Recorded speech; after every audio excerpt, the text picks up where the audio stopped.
And we are back for Rooted in Sports Tuesdays after a pretty quick Christmas weekend. Man, it just flew by. But I got Isaiah Kitt back on the podcast this week. Isaiah, what's going on, man? How you doing, Kenny? I'm doing good. How was your Christmas? Because you're right, it Uh, did. it went by fast. Tell you the truth, man, it was really chill. I went out. I didn't do family this year. I reached out to family, but I went to Palm Springs. I just did a me thing, relaxed, watch sports, right? And then yeah, just kind of cleared my head in preparation for 2023. So that's what I did. What did you do? I came back. So obviously, I'm in school, so I came back Uh-huh. home. Christmas was good. Pretty much the same thing. Mm-hmm. Enjoyed the actual, Christmas feeling, the vibe. Um, Watched a lot of sports. Watched a lot of, breaking down a lot of stuff and so forth. That was pretty Mm-hmm. fun. That was like my ideal, like chill, relax. Mm-hmm. Open a couple gifts and then watch sports. So that was perfect for me. I mean, that's what the holidays is for. Yeah. First, well, one, enjoy family. I guess I didn't check that box, but I definitely watched a lot of sports. Yeah. And so happy holidays to everyone. Like I said, we're obviously back here, and we're gonna do a definitely recap of the Christmas games. But we also have to touch on some much. We should have did it, probably in weeks past, but some RIPs. Obviously we know football lost a lot of people in 2022, so we just kind of want to pay a little homage to some of those individuals. We just had a popular coach get fired, so we'll definitely talk about that and where how that organization will move forward, and obviously we have to discuss the NFC AFC playoff picture because it's pretty much shaping up, and it could be all but wrapped up as soon as next week. For most of these spots. So we'll jump into that. A lot of football today. I love basketball, but hey, we're not even past All-Star weekend yet. They'll get their time. But we're gonna do a lot of football today because that is what is hot right now. So let's jump into this intro, man, and let's have some fun today. Let's go.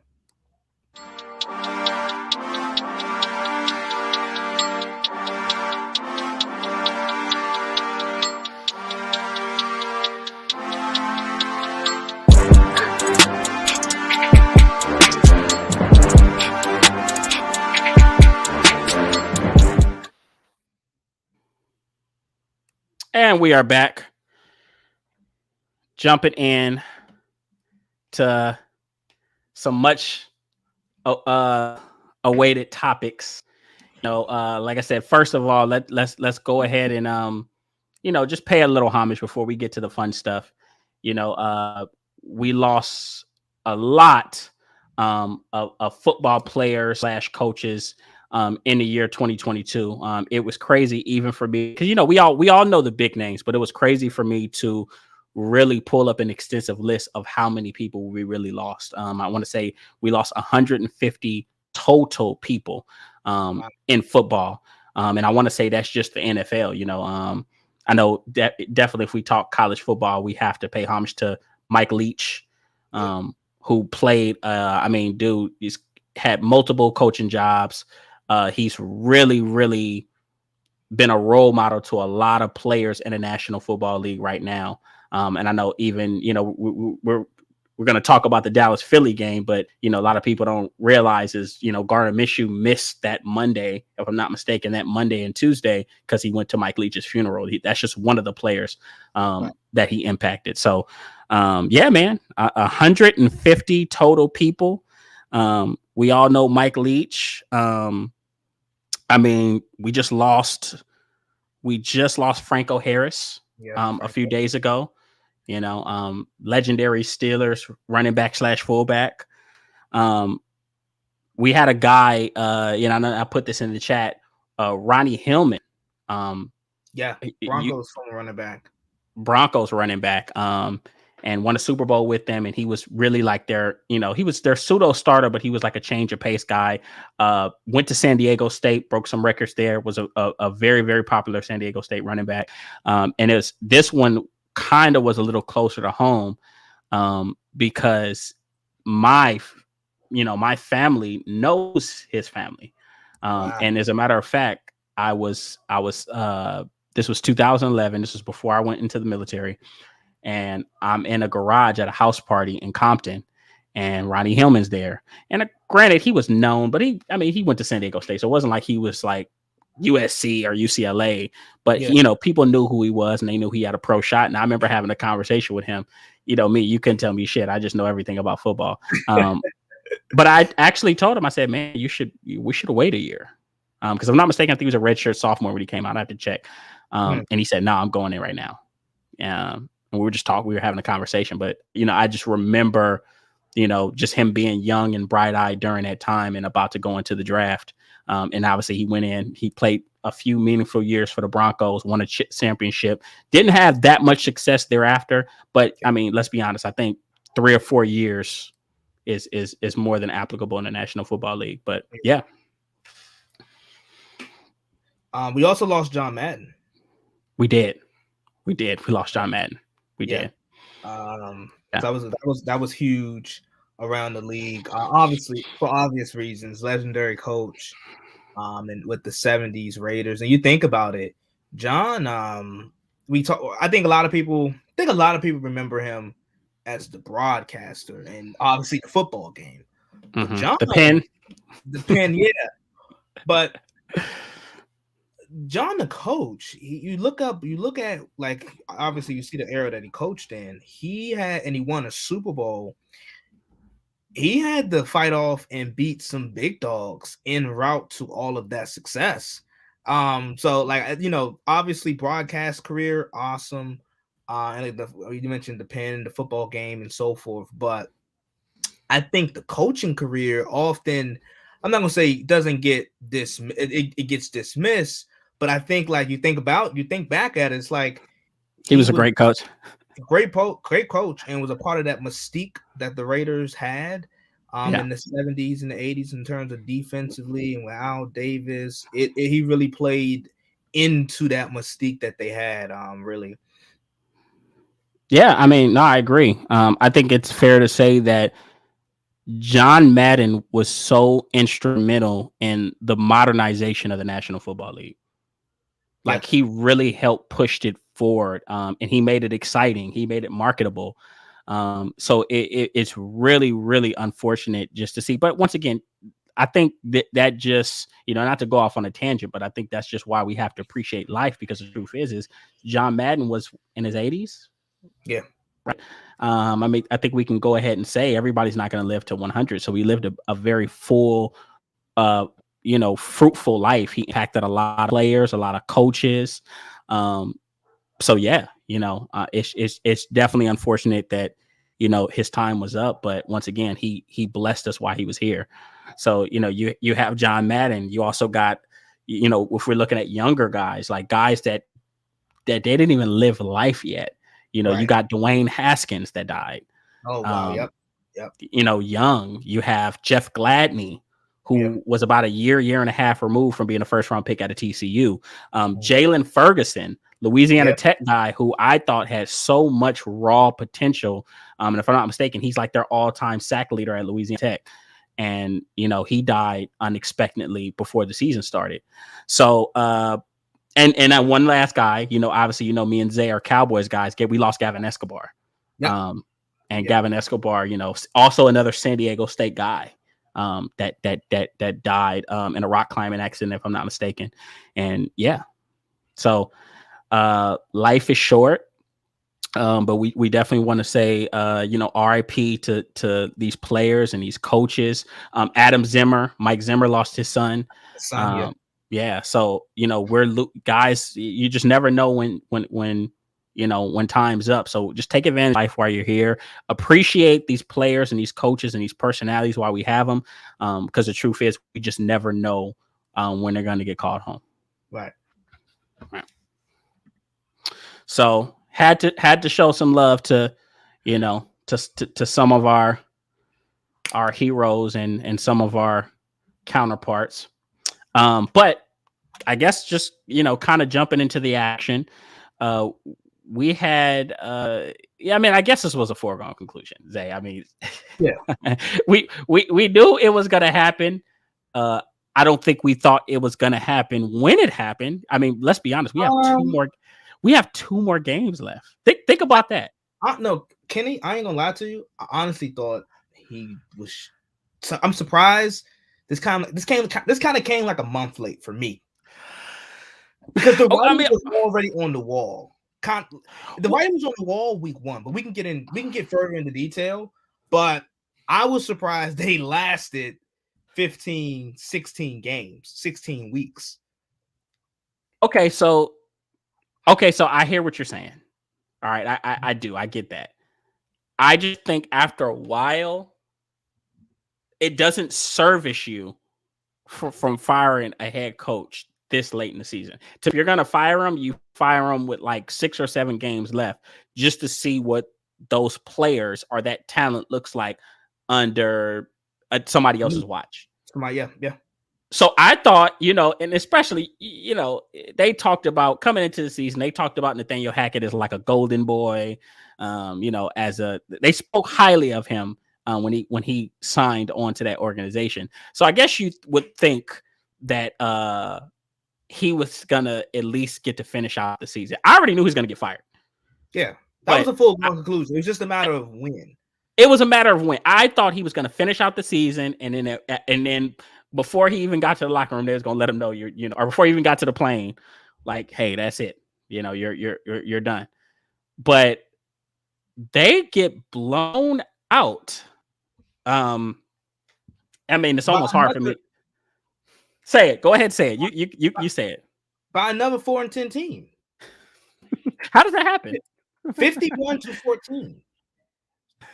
And granted, I'm kind of skeptical of Broncos ownership, the new ownership, but you are a 4-10 football team, and then not only do you lose, granted you lose, but because you're 4-11, you're 4-10 for a reason. You're not good, right? But you lose so badly to a Rams football team who's currently on pace to be the worst defending Super Bowl champion in league history, who doesn't even have Cooper Kupp, whose superstars, Aaron Donald, Ramsey, they haven't really played up to their potential. And Aaron Donald's on IR.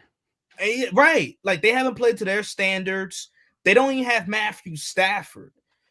So you're playing a put together kind of Rams team, and you lose 51-14. By the way, even though they have former first round pick Baker Mayfield, he's their 4th starting quarterback this year. Let that sink in. And it's funny because I'm at the bar once again. I'm on this vacation, and I'm at the bar, and I'm like, there's no way this is actually happening. I could see, this is my thing. I'm not mad at them losing. It's just in the manner that they lost. That's when it becomes obscene. And we can go on and on about Russ, man. He's just broken.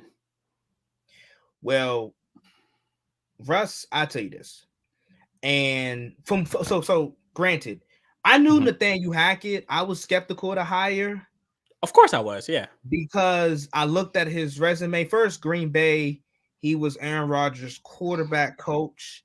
I don't know how you can be Aaron Rodgers' quarterback coach so late into his career, but okay. Boo-hoo. But he was the offensive coordinator originally in Buffalo. His offense is ranked 19th in 26. So his rap sheet in terms of what his resume, in terms of what we've seen in the past, where he's actually had play calling duties, and it wasn't great. It wasn't great. So I was already skeptical. Week 1 at Seattle, I saw there was so many misses in terms of like time management, clock management. He had to hire, he was calling plays originally, but he then got a play caller. He assigned a play caller. He got so bad in terms of clock management and time management and just situational football. He had to hire someone to help him with management and time management. So it's like it almost got to a point where, like, if I'm the owner, if I'm the GM, what the hell are you doing? If you're not calling plays, you do. Hey, look, you doing the post game conference. That's doing. You taking the hits. You're the front. You're the front man. You're okay. You're the guy. You're the scapegoat. But what the hell are you doing? You're and then it was just so mind-boggling to me. And then we get into Russell Wilson. And Kenny, you know, I tell you this all the time. When I try to, for me, I think coaching matters. No matter how great of a talent you are at especially at the quarterback position, it matters in this league. Look at Trevor Lawrence. Like, night and day. I'm almost ready to erase what I saw from him in year one, because I'm like, well, he had Urban Meyer, and Urban Meyer clearly was arrogant and was over his skis. And that's what Nathaniel Hackett was. He was over his skis. He was over his head day one, week one. So when I look at, so we can talk about Russ. When I look at Russell Wilson's film and tape, I think some of it, like, I look at the play calling, the play designing, scheme isn't good, right? Scheme isn't good. But to your point, and to a point that I'm about to make, Russell Wilson just does not look good at all. Have we seen a bigger regression ever? I said this. I think I said this on Christmas Eve on Saturday.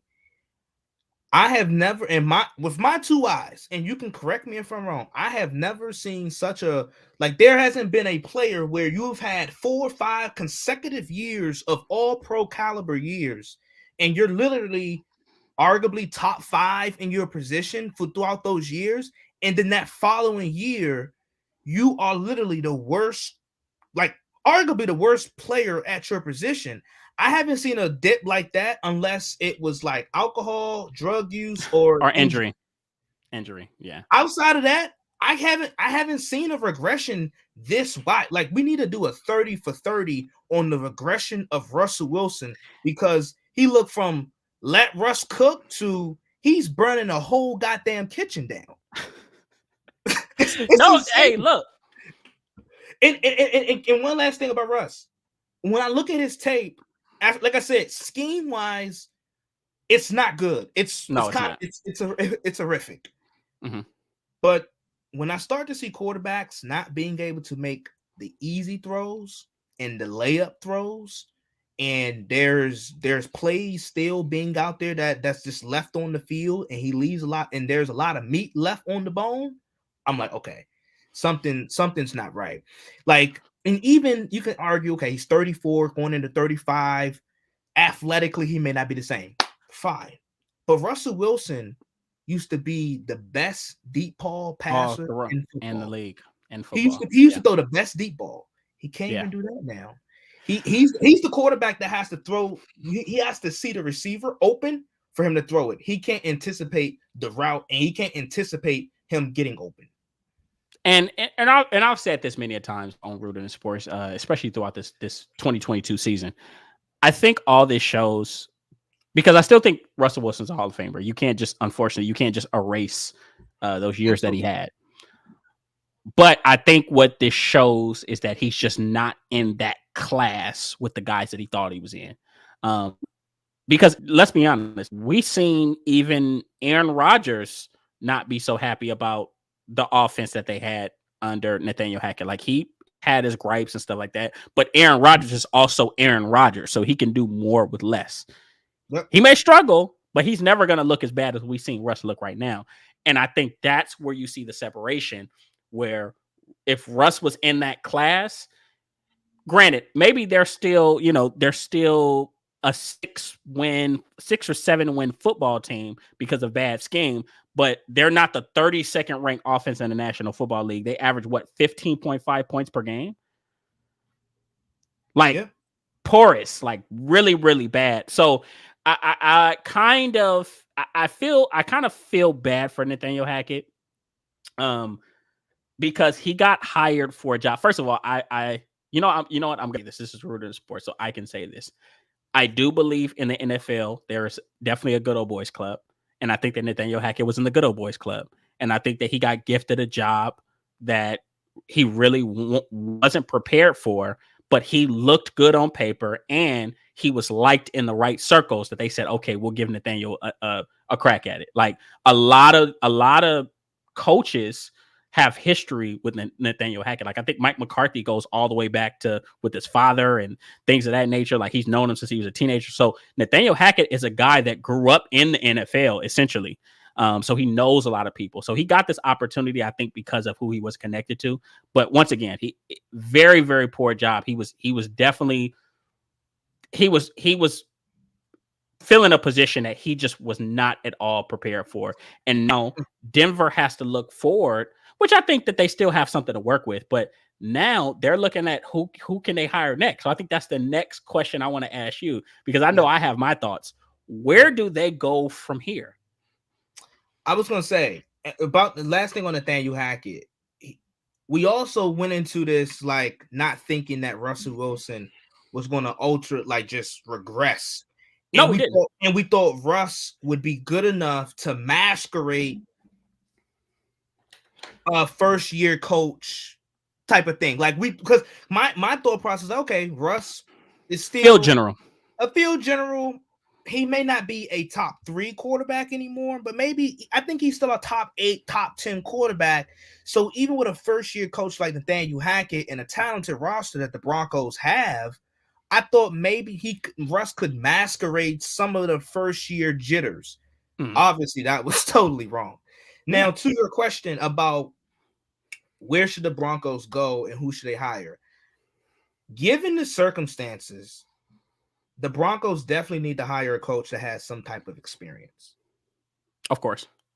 I think it's too big of a risk to roll the dice on with a young guy, on another new young coach.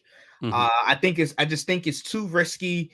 You're already and this is the thing. You can't really get rid of the Russell Wilson contract. Oh, that's locked in. You got to eat that up. So you got to find a way to, hopefully he gets back on track with the coach you hire, or you try to find a way to do the best job at masquerading Russell Wilson and essentially hiding him in his deficiencies. And right now, Denver, a lot of their talent, I'm not going to say it's lopsided, but a lot of their talents on the defensive side of the football. Granted, they haven't been good this year, but if there's one bright spot, and grant they gave up 51 points, but if there's one bright spot throughout Denver's season, it is their defense. Their defense has kept them in a lot of these football games. Mm-hmm. I would look to move one of these defensive players, a couple of defensive players, to get some draft capital because your salary cap's strapped. And I think a guy that comes to mind is maybe a Frank Reich. Maybe a guy like Frank Reich, because I don't think Sean Payton is I know Bronco fans are probably like, oh, we want Sean Payton. I know a lot of people like, well, Sean Payton's on the market. Sean Payton is coming. He's looking for an ideal situation. He left New Orleans for a reason because he's going to be choosy. Right. Like when you are Sean Payton and you got the resume that he has, you're going to have options. So you don't need to run to the first thing that becomes available. He can literally sit back. I honestly think it wouldn't surprise me if Sean Payton sat out another year, because looking at the coaching opportunities that could be open, I don't really see an ideal fit and situation where Sean Payton can look at himself and be like, okay, I'm going to take over this and bring Vic Fangio with me. I just don't see it. I don't think Denver's an option, and I don't think Arizona an option. I think Frank Reich is probably the best suit for this job. And you know what? That's funny because that's a name I haven't necessarily thought of. But I mean, once again, Frank Reich, I don't think Frank Reich is a bad coach. I think you could argue that Frank Reich is very similar to Doug Peterson, where he did such a great job in the beginning, but the bottom fell out towards the very end. It's just time to let him go. But as far as Sean Payton, it's funny because, and I'm glad you mentioned him with Vic Fangio. So I narrowed it down to 2 guys who I think who are their 2 main targets. And I think that's either Sean Payton or Dan Quinn. And it's funny because they both come with a plus. Like they both bring their benefits. Sean Payton, first of all, I think you hit it right on the head. That may not be his preferred destination. So if they're going to get him, they're going to have to wine and dine him. They're going to have to throw a bag at him. They're going to have to really, really throw a lot of money at him. And they go damn near have to treat him like USC's treating Lincoln Riley with a private plane and all that stuff, right? Yeah, yeah. But he comes, he brings Vic Fangio with him. That locker room loves Vic Fangio. They fired him, but the truth is those guys love Vic Fangio, especially the defensive guys. So he's a defensive guy. Well, he's a defensive guy, but he really, let's be honest, before he got fired, he really was building a great culture in Denver. They were a feisty team. They just had deficiencies on offense, right? And mainly quarterback. There's nobody that can tell me that Sean Payton can't fix Russell Wilson and can't take advantage of Cortland Sutton, of Jerry Jeudy, of KJ Hamler. There's nobody that can tell me. There is nobody that can tell me that Sean Payton can't take advantage of those individuals and build an elite offense. No one can tell me. Because the truth is, a lot of it outside of his scheme, they had a lot of injuries too. So they're not devoid of talent. They just had a lot of injuries. Javonte Williams will be back next year. I was going to say their offensive line too. That needs patch up work too. True, but that's what you got free agency for. I know they got a first round pick in return for Chubb. So you have some options there. You bring in Sean Payton. He works on the offense, and you get Vic Fangio, who is essentially just coming right back home and just left. He was there for 2 years, right? Right. Now we go to the Dan Quinn side. First of all, they wanted Dan Quinn last year. If I'm not mistaken, I think if Dan Quinn doesn't decide to return to Dallas, he's probably their head coach instead of Nathaniel Hackett. Right. But the rumor is if Dan Quinn comes, he's going to bring Brian Schottenheimer with him, right? Oh, wow. Okay. And Brian Schottenheimer was with Russell Wilson in Seattle. Yeah. So they already have that history. So we know what Dan Quinn is going to do for a defense. He's done wonders. Even though Dallas is struggling a little bit right now defensively, he has done wonders. They were one of the worst units in football. A couple years ago, yes. Years ago, one of the worst units in football. And he's turned them, he's made them a consecutive top 10, top 8 unit.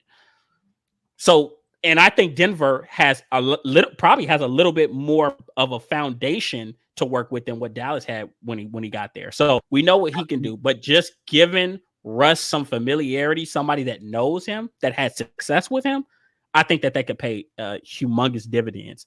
So do you think, okay, I was going to ask you, do you, because, and you mentioned it, if I had to go between the two coaches that you threw out, if I had to handpick, I would probably, I'm not saying this is the better option, but I think Dan Quinn would be the guy. I don't think Sean Payton will take this job because I think the quarterback is still a bit of uncertainty. And like I said, with a guy like Sean Payton that has his resume and that's bringing his baggage in terms of who he wants on his staff, I think he wants a little bit more certainty. And this leads to my other question that I want to ask you. Do you think Russell Wilson, do you think this is Russell Wilson, or do you think this is just a combination of just bad scheme fit, unfortunate injuries, and Russ just having a bad first year in Denver? Or do you think this is the Russell Wilson, like this is the Russell Wilson that Denver has, and they got to find some way to masquerade around his deficiencies now? I don't think this is a complete him thing. I think we're just realizing that he was more scheme dependent than what we thought he was.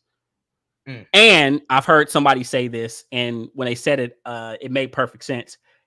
If you want to be honest, if you look at him in Seattle, he kind of lived off of broken plays. He kind of made his career off of broken plays and receivers, breaking away from their defender, running, I feel like that was his game. Yeah. Whereas you look at Nathaniel Hackett's offense, it's a lot more structure. It's kind of more scripted. And I think that was very comfortable for Russell Wilson. He didn't feel free, like he could do what he wanted to do. So I think it's a culmination of Nathaniel Hackett just truly not being ready for that position, and once again not having a great offensive scheme. And I think that we just learned that Russell Wilson is not in that upper tier, that top tier of elite quarterbacks in the history of the game. Is he still a Hall of Famer? Yes, he is, but he's not in the Tom Brady, Peyton Manning, Drew Brees. He's not in that class. And I would tend to agree to that. And also looking back at Seattle days, and it didn't completely resemble this year, but there were games throughout his career in Seattle where, like the first 2.5, 3 quarters, maybe he would struggle, and then he would pick it up in the fourth, and that's how they would win games. Right. And I saw that a couple times in Denver where I'm like, okay, he's struggling in the first 2 or 3 quarters or so. And I'm like, okay, in the fourth quarter, Russ is going to make a play or two. He's going to go on a drive, and he'll win this football game for the Broncos. And it just never materialized like that.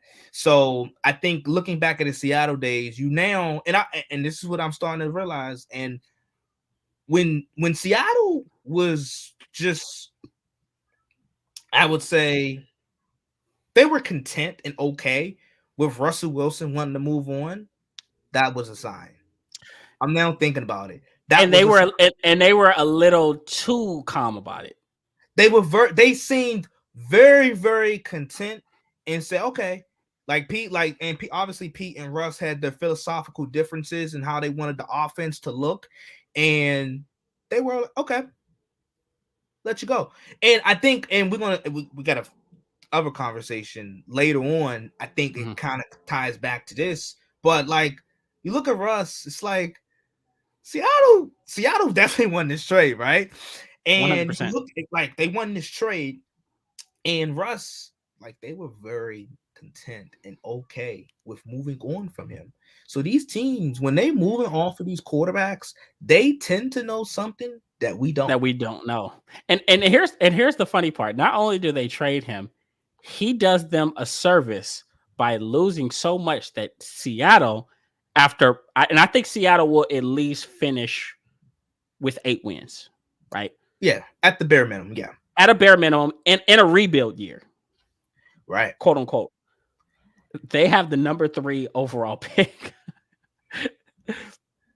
and if I'm not mistaken, they have 2 top 15 picks. Yep, and 2 second rounders, which would be high-end second rounders. So if they hit on 2 of those top 50 top 60 picks, they're going to be a better football team, and it will probably see them in the playoffs, right? Right. But yes, that is on what happened with that situation. Once again, Nathaniel Hackett, we'll see what happens. I think he's going to get another position job, but I just think he was a guy that was definitely way in over his head, got blessed because of connections, and it just all fell apart. And you hate to see it, man, because that man has a family. Go ahead. Yeah. Go ahead, Ken. You better get his feel. That man has a family. And you're right. And I think I said early in the year, it reminded me of Freddie Kitchens. The Freddie Kitchens hire in Cleveland. It kind of reminded me where we thought, we looked at all the talent that Cleveland had on that roster that year, especially offensively. They had Chubb, Kareem. I think they had Kareem. I'm not sure. Odell, obviously, Jarvis Landry, a set of good tight ends, and we're like, Njoku, we're like, oh, like this could work. And it looked good. It looked really good, but it just never materialized. And I can remember Freddie Kitchens was over his head that year. Yeah. Oh, okay. I can see the similarities. Now here's the thing. I don't think Freddie Kitchens was as bad as Nathaniel Hackett. I think he was a little bit more seasoned. And he got the job, because, he was beloved in the locker room, and he was Baker Mayfield loved him, Yeah. So I think that's why they said, if it's not broke, don't fix it. And we just and the crazy part is this, the end of his interim, he was actually really good. He was brilliant at the end of his interim. And then obviously he just wasn't able to carry that over into the following season. So no, that's actually a good comp. I can respect that one. So yeah, I mean, be on Nathaniel Hackett watch. I don't see him getting a. To me, he need to go back to college, man. Just go. I mean, go to college. I don't think. I think he's coaching college, but yeah, man, just go to college, rebuild your, rebuild your confidence and stuff like that, and then come back stronger. So yeah, that's Nathaniel Hackett. But speaking of which, obviously we talked about Christmas in some of these Christmas Day games. It was only really three in particular, I think, that stood out. We could easily go into all the games, but the truth is some of them are one-sided. Not all of them were important. But the three games I looked at definitely was New York, Minnesota, Dallas, Philly, and in Green Bay, Miami on Christmas Day, and obviously the other ones were on Christmas Eve. But let's start with, I know they say smile. Let's start with New York and Minnesota. What did you see out of this game? What did this game tell you? It told me how good of a coaching job that Brian Daboll has been doing. I think every time I watch the Giants, I just look at their talent, and they don't have much premium talent. But I look at the talent that they have, and it's very generic. And I just like, I don't know how this team has won 8 games and find themselves. They're probably going to be in the playoffs and find themselves in the playoffs. This is a very win. Obviously, as you can tell by the score, it was 27-24. Vikings won on a 61-yard field goal at the last minute. That seems like the trend for them, right? The Giants, this was a very winnable game. I think there was some critical situational things that happened in terms of, first, Richie James. He had a pretty solid game, but he had some big time drops. One of the drops that was critical came on third down. I think it was like third down and medium, 3rd and 5, 3rd and 6, with about 6 minutes left in the fourth quarter. And the Giants are trying to move down the field, and he just has a crucial drop.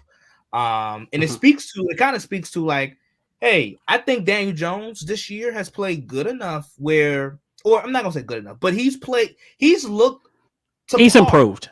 He's improved. And granted, a lot of that can be attributed to Brian Daboll easing the game up for him. But the fact of the matter is, Daniel Jones has looked better. He has. He limits the turnovers. It's his numbers on a weekly basis. As you can see, he got 300 plus yards this week. But on a weekly basis, his numbers aren't fantastic. So I think 150, 130. Yeah. Yeah. I think if the Giants decide to roll back with him, I think they definitely have to look at buffering the guys on outside the numbers in terms of their receivers and skill positions, because obviously we know what Saquon is, he's had a really bounce back year this year, but they've really struggled in terms of the receiver position and their receiver depth. Kenny Golladay, obviously, they whiffed. That was a free agency whiff. And like I said, Richie James had a solid game, but he had a critical third down drop. I also look at the special teams of the Giants and their defense. Their defensive coordinator, he had some untimely blitz calls that I really didn't agree with. And with Wink Martindale, and he's gonna live and die by that blitz. He lives and die by it. But I just didn't understand it, because you're missing 2 of your better players in the secondary, and you're leaving rookie DBs on Justin Jefferson, arguably the best arguably like the best receiver in football.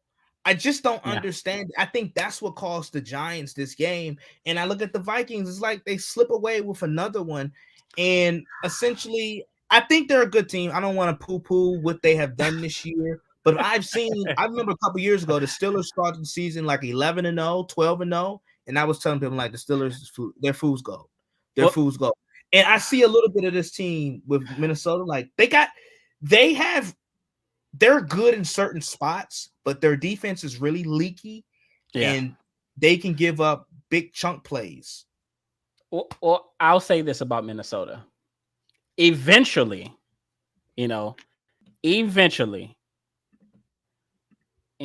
franchise mode. Eventually, we're gonna have to start giving them credit for having 12 wins with a first-year head coach. Like, we're going to eventually have to really start giving these guys credit and respecting them as as the class of the NFC, because the truth is they can say that they have a trait that nobody else in the NFC has, and they can say that they do it better than everybody else's. And that is, when the game is on the line and the game is close, more often than not, they win. I think we had this conversation. Okay, go ahead. Yeah. No, I mean that's the basis of really what it is. Like, after a while, it can't all be luck. It can only be luck 1-2 games, but they're having, I could honestly say, probably 9 or 10 out of their 12 wins were close games. So now they're 11-0 in games decided by 6 points or less this year. But okay, and I get what you're saying in terms of, and I've said this on countless times. I think there is a benefit and a huge gain in terms of being good situationally, because like a lot of these playoff games are won situationally in big time critical moments. So I'll give you that. I think I'm not going to say the class of the NFC, but because I think there's about 3 teams who I think more people would probably bet that those 3 teams would beat Minnesota. So I'm not going to say class of the NFC, but I'll say this. Minnesota, there is a skill to winning games situationally, but they can't blow teams. You know why they have to win these close games? Because they're not good enough all around, especially defensively, to blow teams out. So that's why they're winning a lot. I'm not saying, and like I said, it's a skill. Situationally, they're good, which is a plus. But they have to win in this fashion, and I think that goes to show you that they have an identity, and just shouts out to Kevin O'Connell, first year head coach. He's figured out what they have to do to win football games, but ultimately, they can't blow teams out like Philly can, like Dallas can, like the 49ers can, because you know what all 3 of those teams have in common? They can lock you up defensively. Minnesota, like I said, Minnesota, they have good edge rushers, but outside of that, their secondary is bound to give up big plays. That was a huge problem last year. It's still a problem this year. Their defense is really, really leaky. Well, they have. Go ahead. I was going to say, also, yeah. Look at their performances versus Dallas and Philly. Since you mentioned them, you said we got to start giving them credit. Look at their performances versus Dallas and Philly. Dallas went to Minnesota and beat the living hell out of the Vikings. They did. They beat the brakes off of them. And then Kirk Cousins, anytime he plays in a primetime game, he wets the damn bed like a 3-year-old. But so I watched the Philly game, and to me, when watching the Philly game, I didn't feel like, especially at the time it happened, I didn't feel like Philly was just absorbently better. I just felt like Minnesota didn't capitalize on some of the opportunities because they had drop passes on offense. They gave up a few plays on defense that they could have had. Like, now the Dallas game, there's no excuse. This is just my thing. One thing we know about the playoffs is everything changes. Right? It's a new game. It's a new season. And I think the many doesn't scare me in the postseason. He doesn't scare me. One and done possibility. No, and this is one thing I say. I think their floor is they are, and I said this last week, they're Arizona from last year. They're the team that everybody wants to play. But I think that what does make me think is that, let's say they have a game where they play their ass off and they play a little bit better defensively than what we've been used to seeing. Which isn't out of the possibility in the playoffs. We've seen teams defensively turn it on in the playoffs. It's happened. If they get into a close game with some of these teams who aren't necessarily great situationally and haven't been challenged like that, that's where they could beat you. And I think that if they're able to get anybody in that position and get them into a corner, I think that's where they would feel like they have the upper hand. So I don't think any team, I can say this, San Fran, Dallas, and Philly, and you know me, I love Dallas. I don't think any of those three teams are just so head and shoulders above everybody else situationally that they want to get into it. They want to get into that place where it's a super close game, and I think that that's fair. I bet you if you were to ask Cowboy fans, would you rather play the Tampa Bay Buccaneers or the Minnesota Vikings? No, take Minnesota because Dallas has never beaten Tampa Bay. They would beat Minnesota, and they would choose Minnesota. And this is all I'm saying about the Vikings. I'm not saying, like I said, I'm not going. I can't necessarily put them in that class of the NFC elite. And I think the Vikings, could they win a playoff game or two? Yes. I think this team can make it to the NFC Championship game. I think that's probably their ceiling. But when I've seen them play against two of the better teams in the conference, they haven't looked good. And let's be honest. The Bills game, they came back and won, but the Bills struggle in close and tight situations. And I'm not trying to make excuses, but the Bills should have won that football game. The Indianapolis Colts, I think it's a problem for the Vikings. They come out flat in a lot of these games. That Dallas game, they came out flat. They stayed flat. They stayed flat. That Buffalo game, they came out flat. It's just that Buffalo didn't shut the door because Buffalo struggles to shut the door because they have their own list of issues. But I think time and time again, when I look at this Vikings team, and it's no shame in playing in close games because, like, literally a lot of these NFL games are decided by a possession or two. Like, so no shame in that.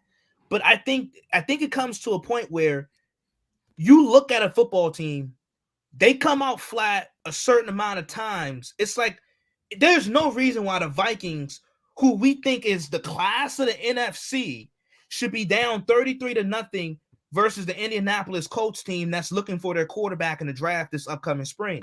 They should not be. It just shouldn't be happening. Any given Sunday. You're saying any given Sunday. Being down 30+ points at home. I know. There is definitely a reason to be concerned. I think for me, I just want to give them the respect that one team has, because the truth is they haven't tailored off, and every time they've been faced with it, most of it, you can honestly say 12 wins for the most part. Anytime they faced adversity, they've overcame. And 12 wins say that, right? Now, we mentioned the Steelers I want to say 2 years ago. The Steelers were great. Yeah. And then they tailed off, and you were like, yo, like, this isn't the same team that we watch the first 10 weeks of the season. So I just want to give them some respect. So we'll see what happens, but I think anything's possible in the playoffs. And I'll say this: I don't think any of the top three teams in the NFC are great enough to look down on anybody. I don't think Philly is good enough to look down on anybody. And I don't think Dallas is. I think Dallas is a team that needs to be an underdog everywhere they play. I don't even want them to get a 1 seed. And then to me, San Fran, I like San Fran, but San Fran doesn't have a strong resume. They haven't played great teams. Their most quality win is Miami, who we're going to talk about, and Miami is starting to look like a fraud. So what does that make? Do you get what I'm saying? I do. So, but obviously moving on to the Cowboys-Eagles game, which I thought was a great, outside of just being a Cowboys guy, that was fun Christmas Eve game. Probably one of the best Christmas Eve games I've seen in a while.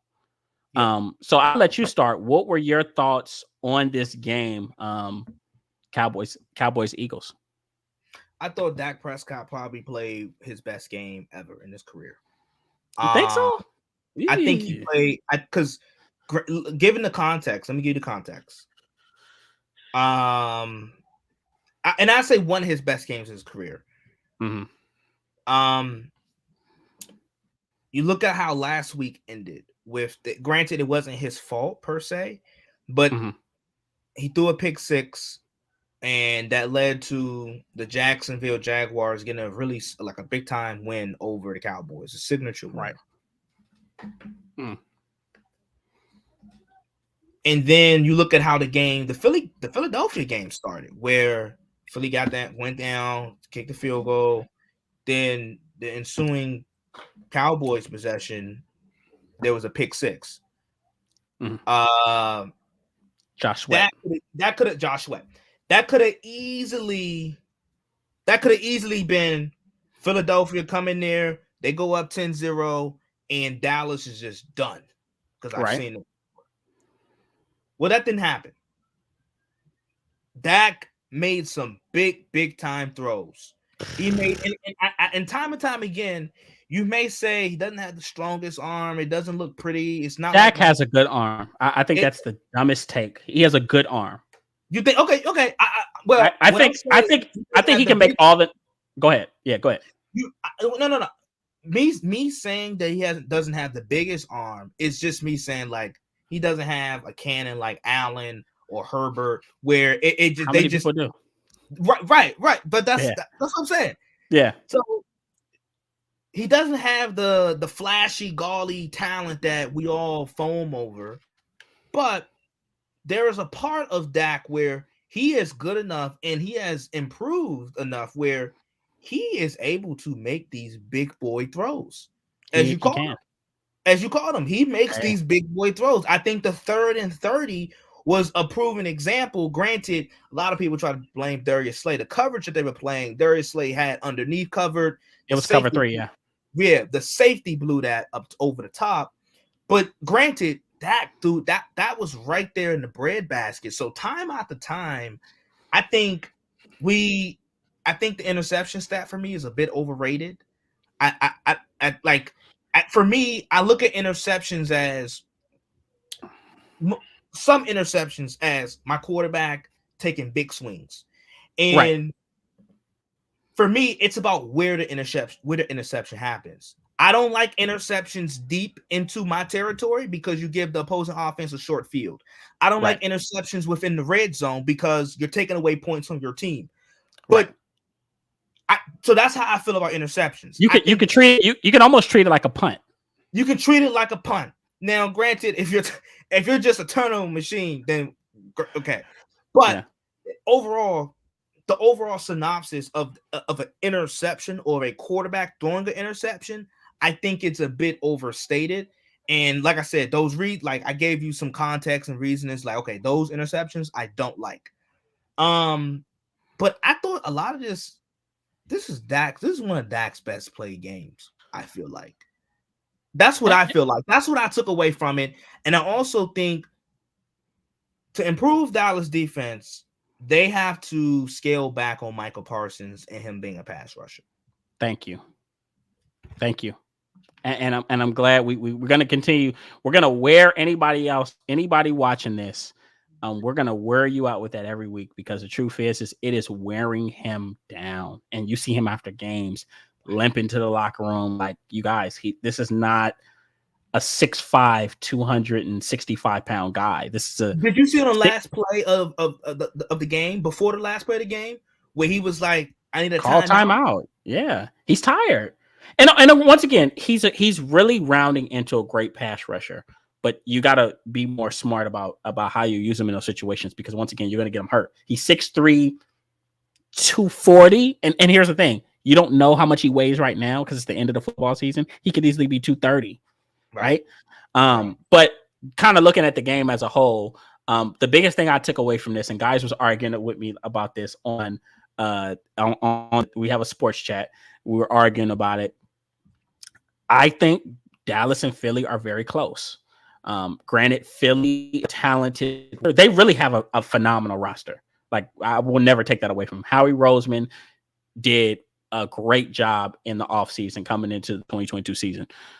Yeah. That being said, as far as actual product on the football field, I think that Dallas and Philly are neck and neck. And I think that this game proved that. Swan came on and he says he feels like this game showed Philly was better. And I'm like, I don't really know how you get to that conclusion because Gardner Minshew played a great game. Like, they didn't punt. Like, Philly, I got to say this. Philly didn't punt once. Granted, there was the turnover. Here's the funny part.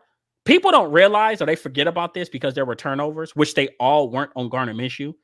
Right. The turnovers actually saved Dallas from getting scored on because they couldn't stop them. Right. So he had this offense humming. Like, And The offense does. It looks a little different with Minshew, obviously, because he just doesn't have the wheels and the mobility and the athleticism of a Jalen Hurts. Yeah, And I mean, I'm not. No. I'm Yeah. not saying that to down or to Right. discredit your point. Right. I think I'm just giving like a viewpoint. Like, okay, like this offense may look a little different. It will look different if we get a round 3 of Eagles Cowboys.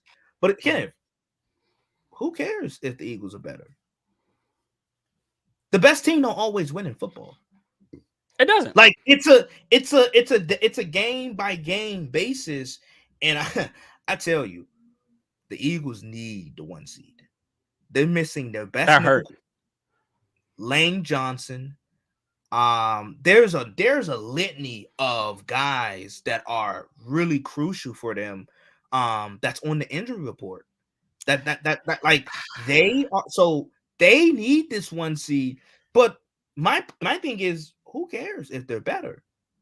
Because the better team doesn't always win in the NFL. The hottest team does. The hottest team. Hottest team. And okay. healthiest team. So this is what worries me for Philly, because all they need is 1 win. They win any of these one of these last 2 games, they're the 1 seed. Right. But the teams with the injuries that they have and the teams that they're playing, it's like people are looking at the Saints game. I think the Saints are going to play them very tough. And you're not going to have a Lane Johnson. You're not going to have an Avonte Maddox in that game. Granted, they're supposed to get Chauncey Gardner-Johnson back. Jalen Hurts will not play in this game, right? Right. The Saints are fighting for a playoff spot as well. Yeah. And they have a realistic chance of getting one, right? And I know never mind. I was just gonna say, I was just gonna say, with Philly, you look at them, they won the month of September, October, parts of November. In a playoff game, they need home field advantage. I trust Kyle Shanahan. Mike McCarthy got playoff experience. Philly needs with Jalen Hurts, he's a better passer. Like, he's eons better as a passer than what he was when he first came into the league. But we don't know what Jalen Hurts, like, last time I saw Jalen Hurts in a playoff setting, he didn't look too bad. No, you're right. I agree, and I think go ahead. No, go ahead. I think out of anybody, out of the teams that are in quote unquote contention for the 1 seed, right? They needed the most. Because you don't know if you feel like they're built right, or they're experienced enough to go on the road and win some of these tough games. Is that what your worry is? Yeah, and they're not healthy. I like Nick Sirianni. I like him, but we don't know what he looks like. We don't know. We don't know. We've seen it. We've seen a taste of it. And that game wasn't even close. But here's the funny part: the playoffs start this week. Like, forget, because right now, the Saints and the Giants are their last 2 games, and these 2 teams are fighting for their playoff lives. So if you think they're gonna lay down and you're hurt, so you're a hurt dog, right? And you got to go into a fight. You got to go into a fight with 2 teams that, I mean, in my opinion, looking at them, they're still kind of relatively healthy, but they're on a playoff push as well. That's what makes me. I mean, I'll be honest. I'm not saying it's going to happen, but guys, don't be surprised if you see Philly possibly drop both of these games, and then it looks different when. What is the playoff going to look like when a Dallas or a Minnesota is the one? Oh, I'm going to tell you this. Forbid, I would thank the Lord if Minnesota gets the 1 seed. Because everybody, we got to go to Minnesota. That's it. That's all we got to do. We'll do that, right? That is definitely, people would love to go through Minnesota. But and you want to call them the class of NFC. Well, no, I mean, I just think that if there's any team you want to go and play them at home, I think Minnesota would be it. Now, granted, the cold adds a different element. But once again, I don't think that it's that much of a deal breaker. Philly is a tough environment to play in. You can say whatever you want to say. That's a very, very tough environment to play in. So when you go there, you better go ahead. Right before we move on, what does Cowboys Eagles look like round 3? If it was to happen, what does that round 3 look like in terms of because the first game we got like a low scoring slugfest where first half Philly kind of dominated, but then Dallas started to find its way with Cooper Rush and so forth, but they just didn't have enough in terms of the quarterback position and playmaking. And then in this one, we got a complete just shootout, and whatever defense got the most stops won the football game. How does round 3 look like? What does round 3 look like? Okay, so I will say this. I believe that it will be a little similar to what we saw Christmas Eve, but not as high scoring. So I see it being 24, 28, maybe being a lot closer. Because I think that once you get in the playoffs, I think Dallas's defense will be a little bit more improved and more prepared for the matchup. And healthy, right? They'll be getting Leighton Van Der Esch back. Hopefully, Jonathan Hankins to help them run. So, I think the cool thing about watching, Philly is who they are. I don't think Philly has needed to grow or get better. I mean, the only thing I could say has really improved about their team is that their pass rush has just lit up the last 4 or 5 weeks. They turned it on. They're leading the league in sacks again, not right now.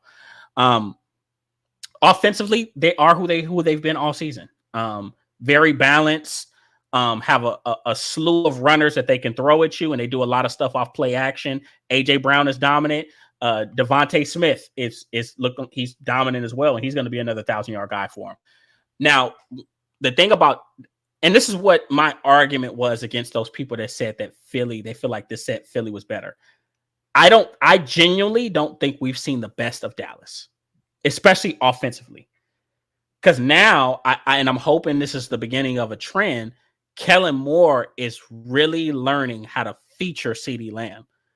And you even saw Gannon, the defensive coordinator for the Eagles, after a while start to throw roll coverage his side and stuff like that, really try to take CeeDee Lamb out the game, but CeeDee Lamb continued to get the ball. So Dallas, things are starting to come together for them, and they're not even at their best. Philly, we can argue that they're pretty much at their peak of who they are as a team. They're not going to get much better. They just have to be able to sustain what they have and hopefully fight through some injuries. So I think it could be I think it's going to be a similar back and forth type of deal, but it's going to be a lot closer of a game. I don't think Dallas's defense is going to be as poor as they was in this game. And I think Philly will be healthier. They'll get Jalen Hurts back. So expect for the running game to be a bigger factor than it was in this game. I agree. Right. So, yeah, I mean, once again, great game. And I don't think we've seen the best of Philly. Huh? Bo said he don't think we've seen the best of Philly. I think we have. You have to show me where they've improved. They haven't really gotten any. If you want to look from an offensive standpoint, they've been who they've been since week 1. They haven't made a jump in any really one category. They've been a great running team all year. They've been a great run blocking, pass protecting offensive line all year. AJ Brown had a few games where he was off, but AJ Brown's been AJ Brown all year, and Devontae Smith has continued to just get better. This is year 2 for him. So I don't see where they get better. I don't see that.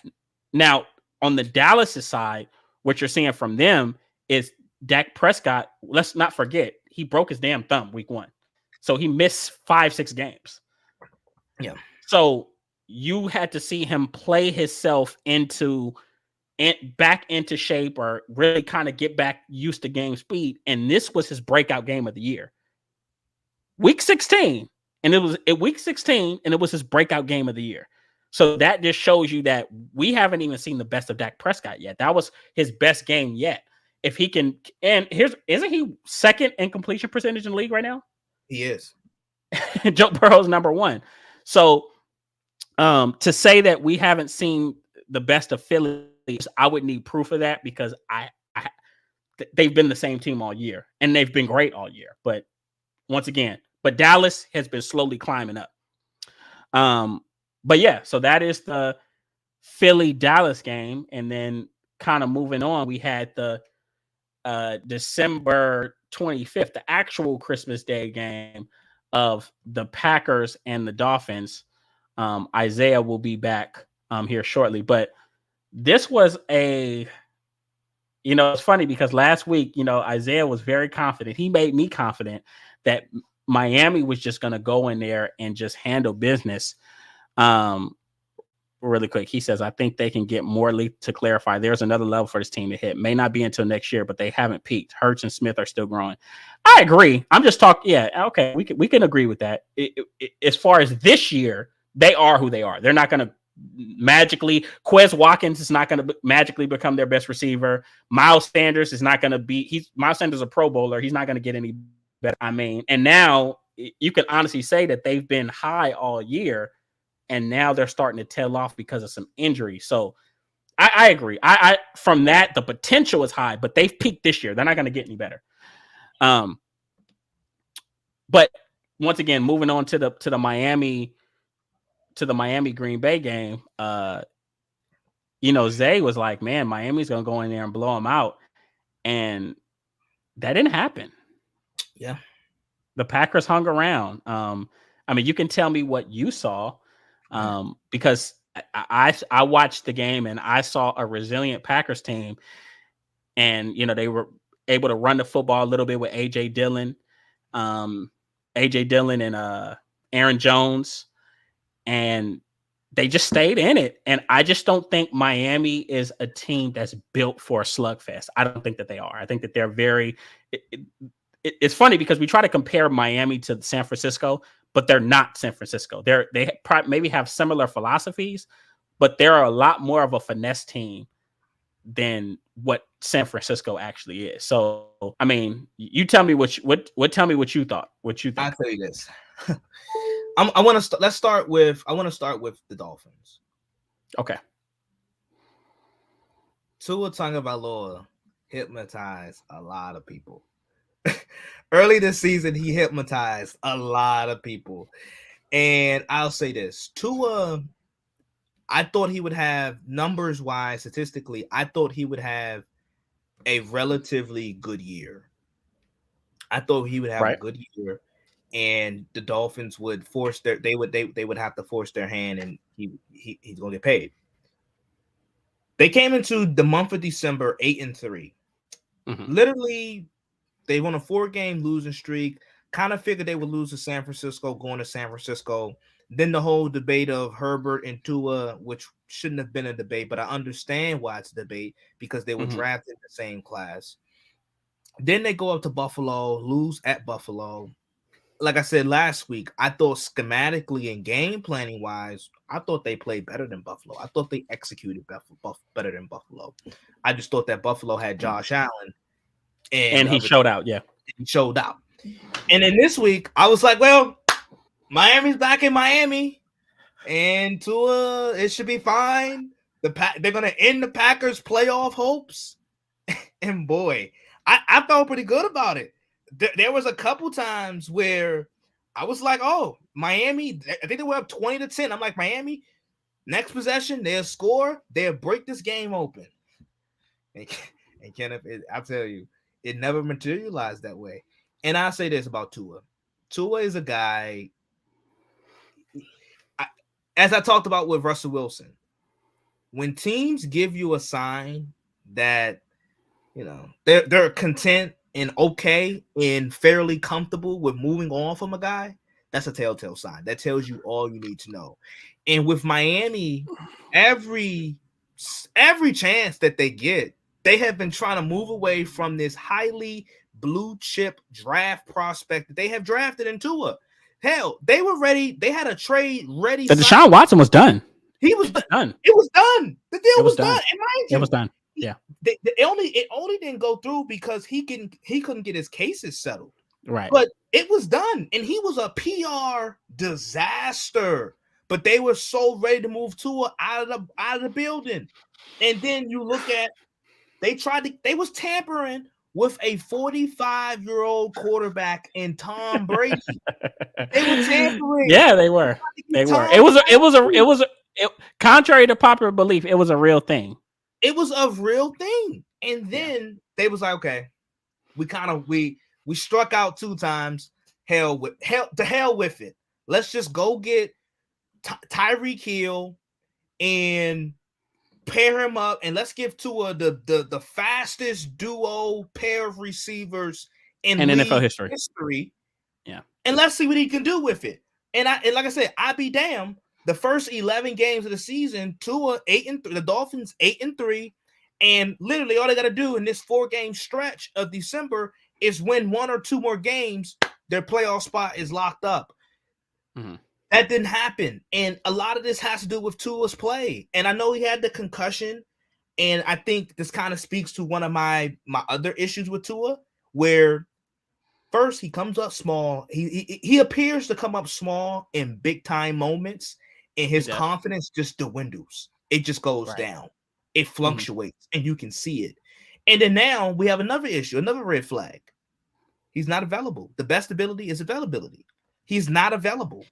He has this concussion thing now. So I thought a lot of his play in the second half was just unapplicable and unexplainable with some of the throws that he was making. I saw some of the defenses that he threw the picks on. One was cover 3. I think cover 3, cover 2. One was a dime package. This wasn't the Packers really didn't disguise what they were running. Like, it was clearly a dime defense. He threw the ball to the linebacker that was covering the flat, the underneath route. He threw the football. That ball had no chance of getting to the receiver that he wanted to throw it to. There was just some unapplicable, unexplainable throws and decisions that were made by Tua that cost Miami the game. And ultimately, he's a guy, and every quarterback needs support. But Tua is a guy that needs a lot. You need to surround him with a lot of support. The conditions have to be good. Dare I say, like the conditions have to be pristine. And I just don't know. I think Miami probably we was having a whole. It's silly. We were having a whole Herbert and Tua debate. So silly. We should be debating on whether or not Tua is going to have a starting job with the Miami Dolphins next year. That's the real debate. I mean, and that's a fair assessment. I'll say this: I'm kind of in the middle when it comes to Tua, because I don't think that he is like a guy.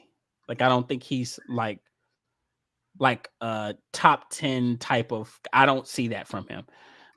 But do I think that he's a top 15 to 20 system guy, that if he gets on a hot streak, like, he can really have some good games? I think you can say he is. Tua is what I'll make this comparison. Tua is what everybody thought Joe Burrow was going to be. He's like a poor man's Jared Goff. If you put him in a great system, having MVP conversations about him. Because his numbers, because he's having a great. Because watch this, and it's not about him. It's just about the individual season that he's having. Trust me, I thought it was absurd too, because I still think Patrick Mahomes is head and shoulders better the MVP than everybody else right now. but can we stop this? Can we stop the numbers stuff? Because he had great numbers, but can we actually understand and break down what was okay? So let's just look at it. Let's be realistic, especially once you go on the MVP. Numbers do play a part. His turnaround plays a part, because he even though he had some small statistics that showed that he was very accurate, outside of that, he was bad, right? And I just think that Miami is such a feel-good story because of how everything went after Brian Flores left, and everybody's in media is in love with Mike McDaniels. Like, he's a media darling. He's a media darling. He is. It's so I think it's just so much surrounding that situation that made him an attractive MVP candidate to go along with the numbers, with this explosive offense with Tyreek Hill and Jalen Waddle. It just looks really. I never thought he was a true MVP.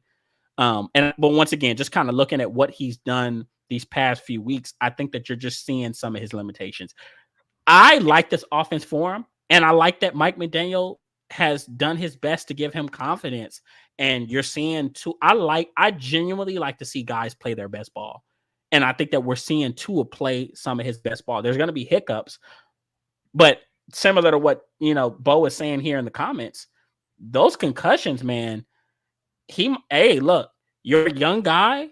If you keep having concussions, you might need to hang them. You might need to look at hanging them up pretty soon. You've made your money, right? You may not have won a Super Bowl, but you won a national championship. You may have to consider, you just got a new wife. You may have to consider the possibility of what it looks like and plan ahead if you get X amount of concussion. Because after a while, it's going to have an adverse long-term permanent effect. Yeah, and I agree. And that's where, like, if I'm the Dolphins, I wouldn't play him. I wouldn't play. He's not playing. He's missing this week. I wouldn't play. But this is the scary part. They could easily miss the playoffs. Right.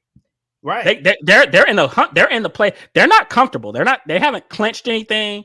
Like, they're fighting for their playoff lives. And God forbid we watch. And you know what? We're going to talk about the NFC. You know what? We might as well roll. We got to talk about the Packers too, right? So We'll talk about the Packers, but we're going to roll right into the AFC playoff picture just to show you how tight this thing is. But it is tight. It's tight. And I say this about airtight. It is. I'm not saying I think he's a good quarterback too, but I think I was so excited to see what he looked like in this 4-game stretch. Because this particular 4-game stretch, yes, because it told me all I need to know. Now, like I said, they lost to San Francisco, the Chargers, Bills, now the Packers. I thought the 49ers game was an uphill battle. I didn't think they would win that football game. Going in there, missing 2 tackles. The 49ers defense and their pass rush is ferocious, and they're as hot as anybody right now. I kind of saw that as a lost cause. Now, okay, go ahead, because there's some 49er pushback. Go ahead. Well, this is my thing. If Miami was who everybody said they should have won that game. But we know that. We know. Yeah, that. We know that, and I've had doubts about Miami. But once again, I think we just kind of showed that game. Kind of showed that they're not a strong team. They have a lot of deficiencies, and they really just rely on just being more explosive than everybody and really beating you with Tyreek Hill and Jalen Waddle, maybe making a few stops on defense. That's like their game plan. And I was going to say, the games between Buffalo and the Chargers should have gave you a real good look. I like these standalone primetime games because there's a sense of it brings clarity. Because you look at the Charger game, when it was time to take over, Justin Herbert took over, and you clearly and as you said, it's another gear. It's another gear. It's levels to this.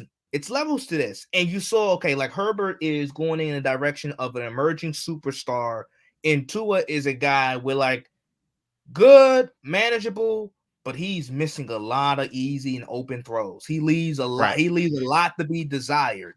And then you look at the Buffalo game where Tua, I'll give him this. I didn't think he'd perform as well in those conditions. Up until the snow started really, really coming down, Tua played pretty well. He was delivering the football pretty well at a good clip. But then Josh Allen took over.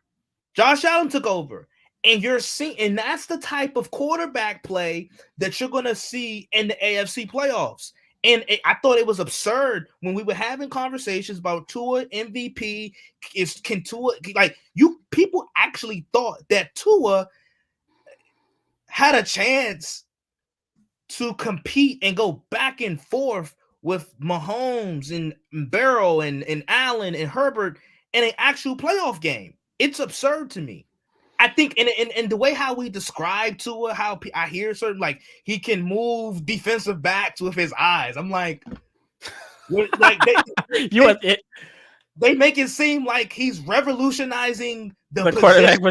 It's like, and he's not. He's really not. He's not. So when I hear the description of Tua, it's just it's and I like the kid because he's a cool, calm, confident, humble guy. Mm-hmm. But I think it's a lot of the attention and a lot of the media that like it just really pumps it up. And I'm like, whoa, relax. Because I don't like when something is being promoted in my face and you're telling me it's good, and I can see it ain't what you're telling me it is. It ain't what you're telling Okay. me it is. Let me. Well, once again, I keep bringing up comparisons to this team. I feel like there are guys that they want to jam down our throats. The same way you feel about Tua is honestly the very same way I feel about Kyler Murray. I think the NFL tries to jam him down your throat. Like, he's great, take him. Like, and I'm watching him and I'm like, he's not that great. He's talented, but he's not great. Yeah. And that's what happens. It's a narrative that's going to happen every year. It's like Hollywood. It's like you ever watch movies and there's an actor that they say he's a star, and you're like, he's not. They're like, he's a star. Like, you need to like him.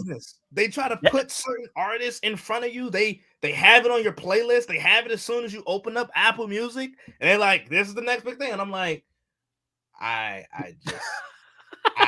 not here for it. Right? I remember a verse if I had money on the line. I couldn't remember a verse. So it's just, I don't know. With Tua, bless his soul. I hope he gets well in terms of the concussion stuff. I hope he gets well, and I hope this doesn't have a detrimental effect on of his way of living. True. And that's why I said he's gonna have to really think and I'm sure him and his wife are having conversations. Like, she probably like, babe, you have 2, 3, 4 more of these. You know, we might need to have that talk, you know, because the truth is these guys, he's made more than enough money, but maybe he's gonna fight, you know, if he can get one more contract, maybe he's like, man, if I can get one more contract, then we're gonna be good. So that's definitely gonna come up in contract talks, which the truth should be coming up here within the next offseason. But what were you about to say? The Packers. Yeah, I mean, it's pretty simple to me. They're just resilient. Kenneth, they're dumb. They're dumb. This is a long They're dumb. Look, they're making a Super Bowl push. They got Aaron Rodgers. Anything is possible. Okay, the same Aaron Rodgers that continues to struggle and tends to have. Never mind. Never mind. Well, unless you don't want to do it, but I'll unpack this thing. The Packers, a month ago, I asked myself, what direction are the Packers going? Because now you're looking at a football team who was there were several games below 500, still below 500. Aaron Rodgers was playing hurt. Aaron Rodgers, over the next 2 years, he's commanding 3 years, $150 million, $50 million guarantee on a yearly basis. So I'm like, okay, you have an aging older quarterback who's playing with an injury. You're not very good. You're not going to win a Super Bowl this year. You're the Packers, title town. You're supposed to be historical franchise. Yeah, you're trying to be in the thick of the playoff discussion in Super Bowl talks. You're clearly not that this year. You're not one move away. You're not one player away. Why not play Jordan Love? Why not play Jordan Love? Because I thought they had a golden opportunity to play to build his value. You look at their schedule, because the teams that they beat to get to where they're at now haven't been great. That they beat the Bears, they beat the Rams, they beat the Dolphins, who didn't play well. But the Cowboys one was the one that kind of catapulted. The Cowboys win was it did, but then the following week they got stomped by Tennessee. So what are we really talking about? I think this is my thing. I don't think the Packers have a sense of direction of what they're doing, because if they would have took my advice, I thought they should have benched Aaron Rodgers, not because he was playing bad, but bench Aaron Rodgers because you do have to make a decision on Jordan Love whether or not you're going to pick up his 5th-year option. I would assume that you're going to probably move off of him because you have Aaron locked in for a large lump sum. So now you think about, How can you get better? How can you improve this team to make this team a Super Bowl contender next year? Your salary cap strap. You paid Aaron Jones. He has a huge cap hit, $20 million to be exact. Jair Alexander, huge cap hit. Kenny Clark, huge cap hit. David Bakhtiari, huge cap hit, who wasn't out there on Sunday. So you ask yourself, how do we get better? We need cheap, inexpensive, young players, and we need to build up draft capital. Well, how do you do that? Get rid of Aaron Rodgers. Jordan Love. You move off of Jordan Love. You let him play. Okay, worst case scenario, he isn't good. He doesn't play well. You still get a really good pick. Best case scenario, he looks good in the process of you giving him this audition, and then you move him. So I'm gonna be honest. I think that the mistake that they made was recommitting to Aaron Rodgers. That was the biggest mistake I believe that franchise could have made, because what you did was, when you recommitted to him, when you gave him that contract that is sent, that really goes through the rest of Jordan Love's rookie contract, what it pretty much said without saying is, Aaron, you the big dog, you're in control, you're the guy. And when you heard, it's funny because the whole NFL world, especially after they took that loss to Tennessee, and I think it was, I forgot, maybe a few games after that, they lost, and then you start hearing them talk about playing Jordan Love. And Aaron Rodgers said this, and I thought this was the most, sometimes I call it letting your nuts hang. And Aaron Rodgers said, if that conversation comes up, I'll entertain it. Like, I'll entertain the prospect of this young guy who's a first round pick playing, even though the season is lost. And when he said that and he continued to play, I said, oh, he runs this shit. Yeah. He runs the show. And that's what they did. They hitched their wagon to him, and now they have to see that through. And it's sad, but you're gonna have to, one, either move off Aaron, which I don't see happening because you just re-upped on his contract, or you're going to have to let Jordan Love go for almost nothing, because you didn't build his value. You're going to have to convince a team to give you, at least a third round pick just to get off the kid. But he hasn't played that much. Now, granted, we've seen improvement in the small play that we've seen out of him, but it's just unfortunately not enough. So, I mean, yeah, they are an organization with no direction right now. I think this is just a telltale sign of a team that has a Super Bowl window, and they don't take advantage while it's open, and it closed up on them, and now they're like, oh shit, what the fuck we got? That's it right now. But and that's what I'm saying. Like, that's why ultimately I question the direction of this franchise, because if it's rebuild, then rebuild. Because they gave me like signals like, okay, we want to rebuild. No, we want to still contend. Because you let go Zadarius Smith, who's having a really good season in Minnesota. So that gave me the impression, okay, you're rebuilding. And then you let Devontae Adams. You traded Devontae Adams for picks, so you're rebuilding. Then you pay, but you pay Aaron Rodgers. So are you still rebuilding? Because Aaron Rodgers wants to win, and you still have this kid Jordan Love. That's why I say what the Packers are doing. And even if they win these next two games, which I don't think they will, but even if they do, they're still not guaranteed to even get into the playoffs. This is all a lost cause. All right, they need help. Yeah, they need help. They're putting themselves in. It's ludicrous. It's stupid. Dare I say, just I don't know. And then also this, in the event I give Packers fans help or hope, they make the playoffs. Guess who they have to play, Kenny? Philly. They have to play. Yes. Minnesota. They had to play the San Francisco 49ers. That is right. The one team that they don't beat or can't beat, it doesn't matter if the Packers are great, mediocre. Okay, all right. Yeah, you're right. So what is what are we So going to? because they would be the 7th if they made it. They would They're be the fighting with 7th. they're fighting with Washington. Well, Right. okay, but then watch this. But then here's the thing: you don't know what's going to happen with New York. So let's say New York loses out, But the Giants beat them. but the Giants okay, The Giants beat but the them. Giants have 8. The Giants have 8 wins. The Giants. Let's say the Giants lose out.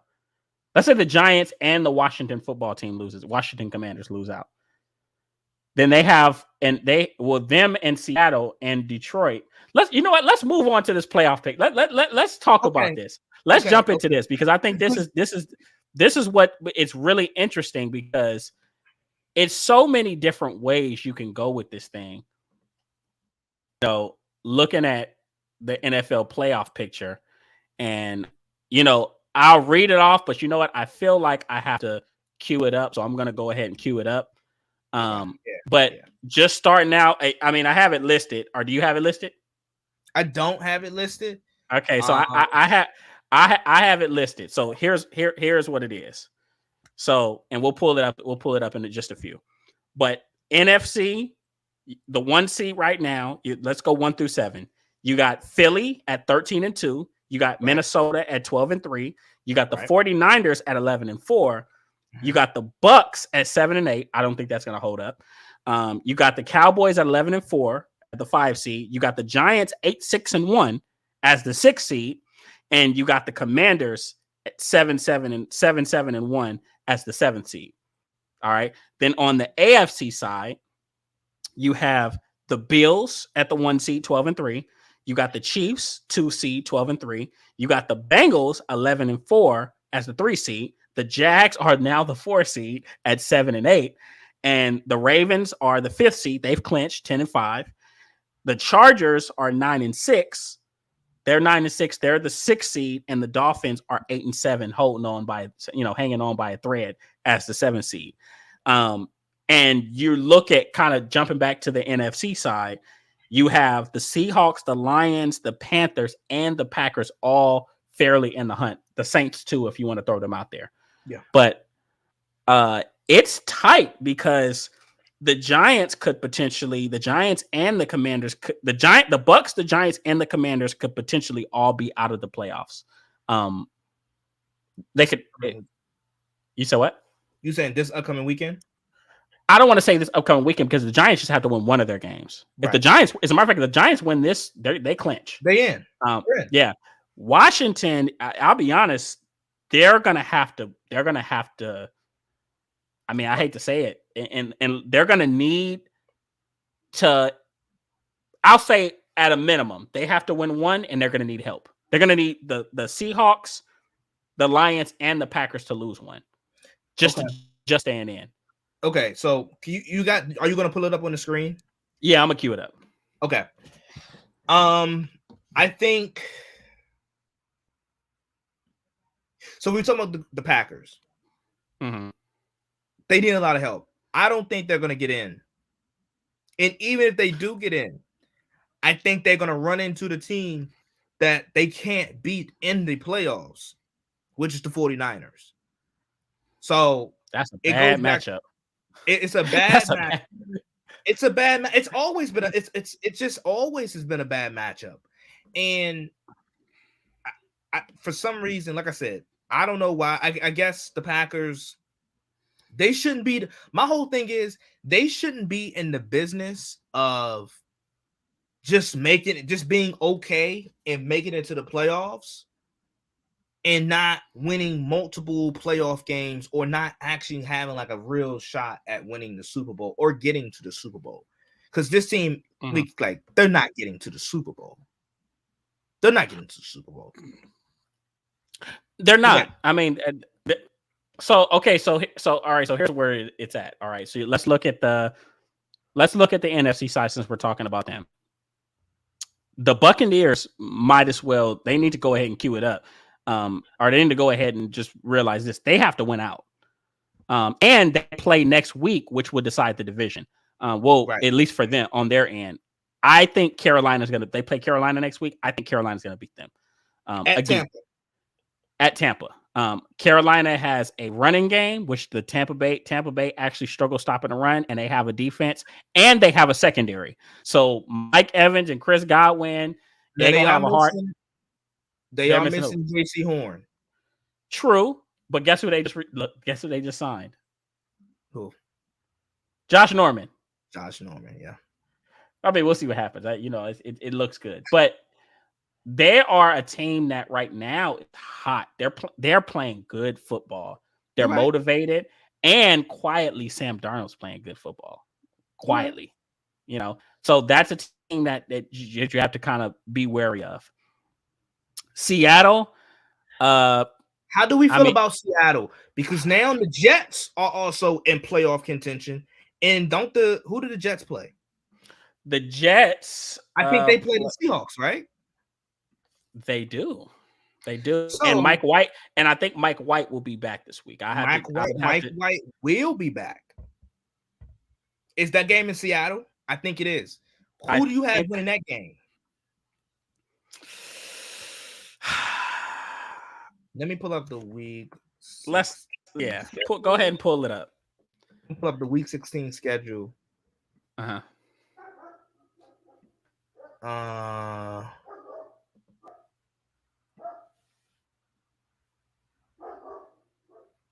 Oh, well, let's do week 17. Excuse me. Yeah, week 17. I mean, I think that game is going to be tough. If Mike White plays, I could see the Jets kind of pulling out because he just brings a different gear to their offense. And right now, I think Seattle has had their struggles defensively. Now, it would depend on what the Jets do on the ground because that has been the Seahawks' biggest weakness. But if that secondary, Quandre Diggs, Tariq Wooden, the rookie phenom at I want to say he went to Central Tech, not Central Texas. He went to University Texas San Antonio. Okay. But I don't know, man. That's a tough one, man. I think that's a very evenly because there are two teams that you didn't expect to be as good as they are. But they both. I mean, Geno Smith is playing good football. But then you look at the Jets, they're playing, I feel like Sauce Gardner and was it Mosley? I feel like they could stymie DK Metcalf and Tyler Lockett. So it's just like they cancel each other out so perfect on both sides of the football. You got the schedule? I do have the schedule. Okay, so let's go down. Let's look at the teams that are, because these are the teams that I really consider. I mean, you can talk about who's in the hunt, but on the AFC side, the only three teams I'm looking at are the Patriots, Jets, Steelers. I think the Titans are done. I think the Titans are done too because the Cowboys play them. I think the Cowboys will beat. Well, here's the crazy part. Next week doesn't matter for them. Which is why they're resting. They have to win the last. Their season will be decided the last week, which is why they're electing to sit some starters versus Dallas because they're like that. This game doesn't mean anything to us. That last game means something to us. So if they lose this game and then they beat Jacksonville the following week, they'll be the division winners anyways. But I still think that they're good. We look at the Patriots and the Dolphins.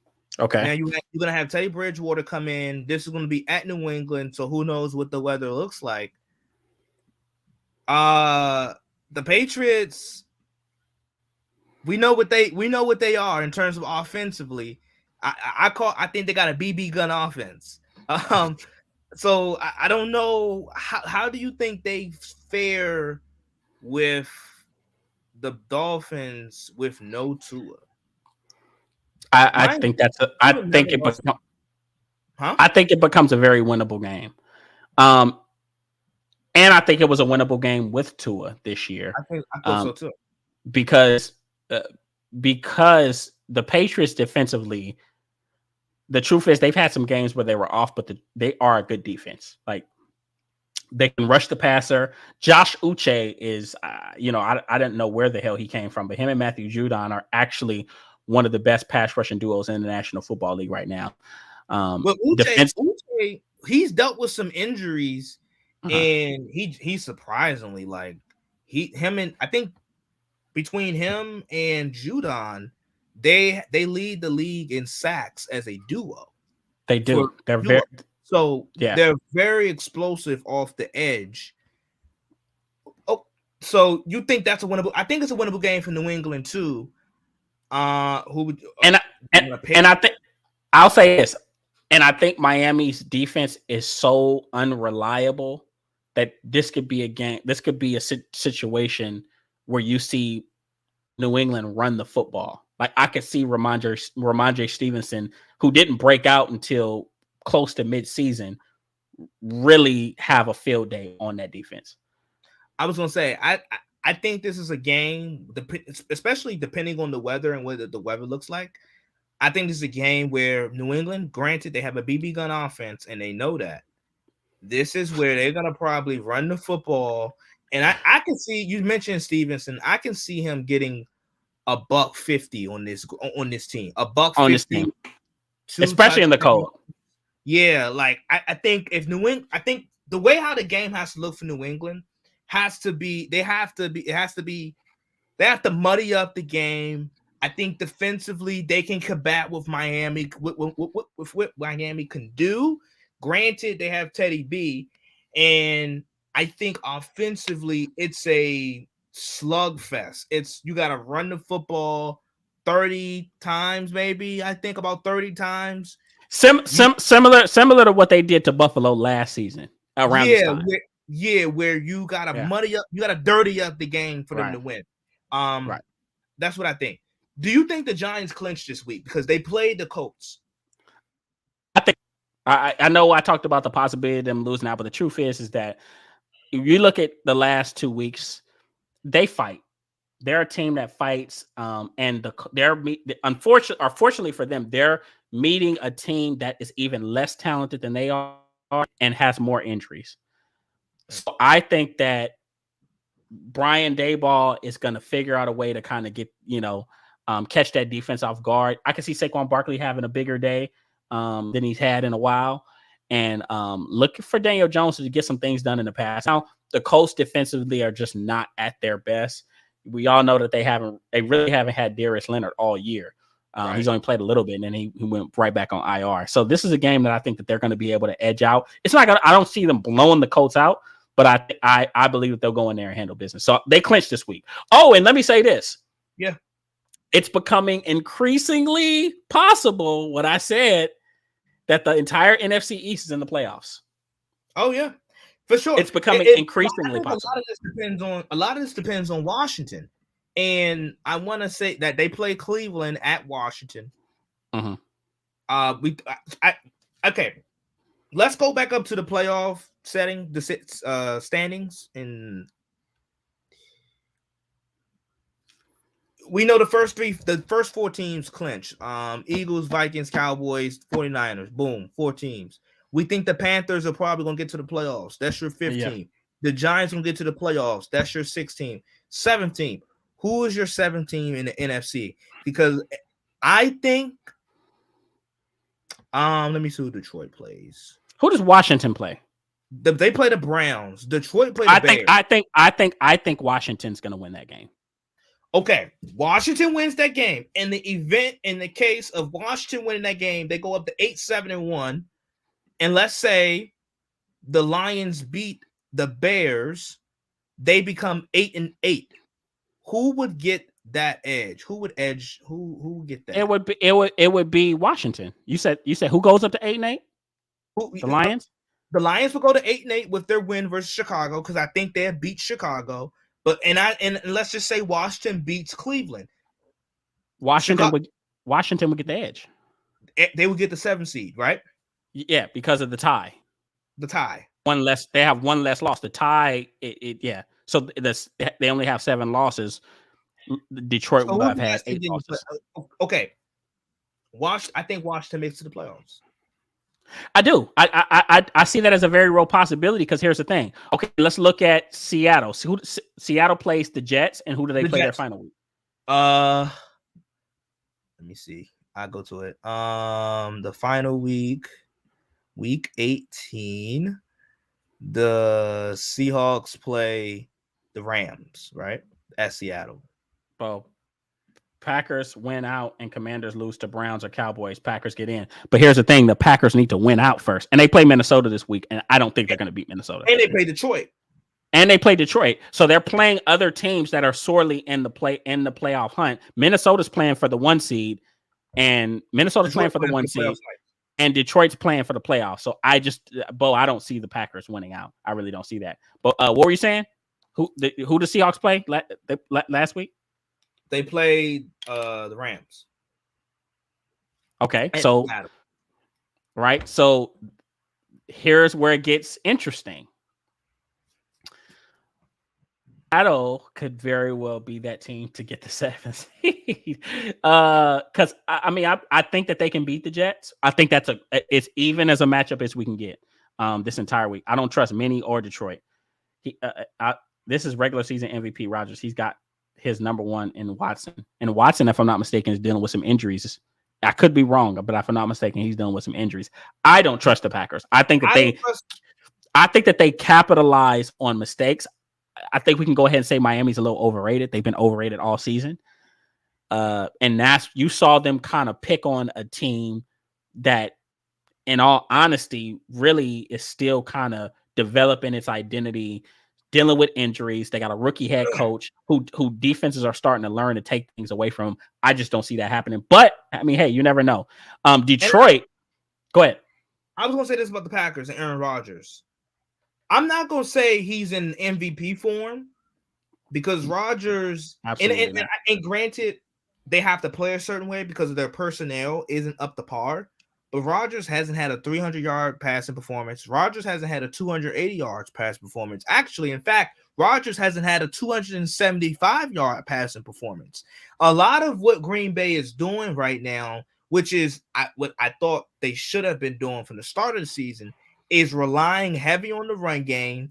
And honestly, their defense kind of started off slow for the first half of the year. I thought their defense would be a top 10 unit, but their defense is now making some plays, turning over the football on some teams. So their defense is giving the ball back to their offense.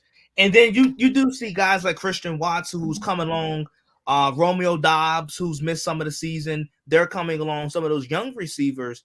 But to say Aaron Rodgers MVP form, I'm not going to go that far because it's like the numbers just frankly show it that it's just not there. If you do a side by side comparison, or if you look at certain guys' numbers like a Kirk Cousins, where Kirk Cousins actually statistically was having a better year last year, it's kind of dialed it back. Both games are in Green Bay, so both games are in Green Bay. That doesn't matter. So.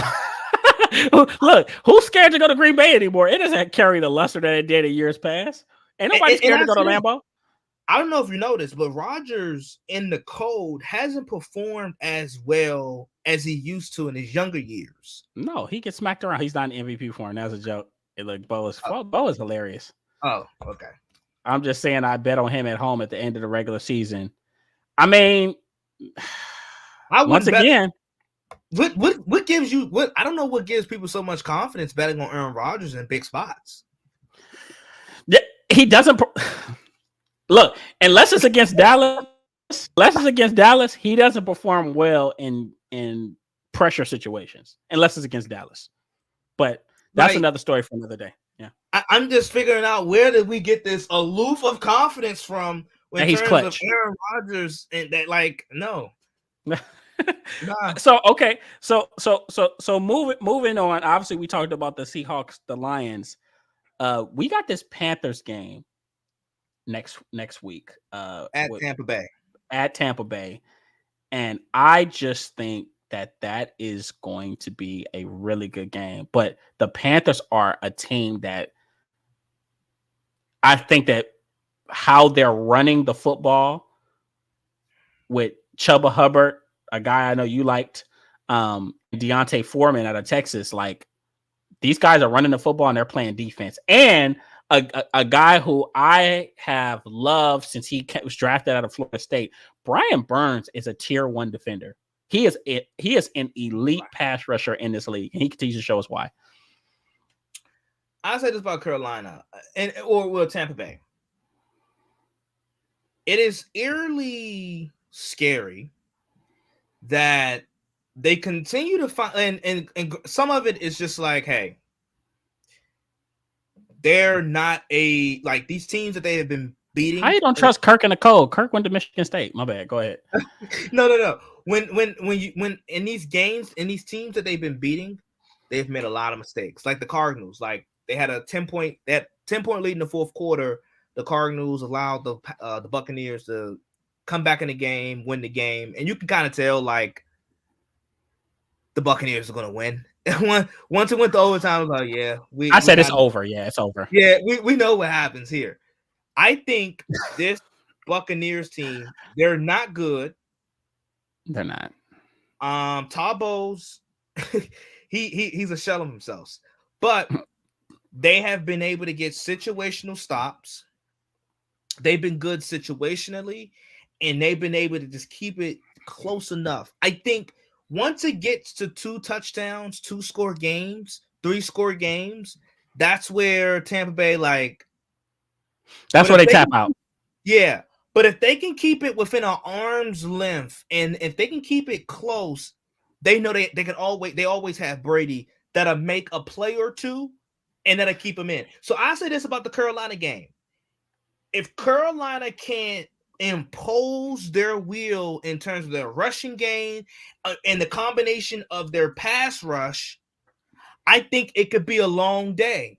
And I think the closer the game, I think I start to favor Brady and the Bucks.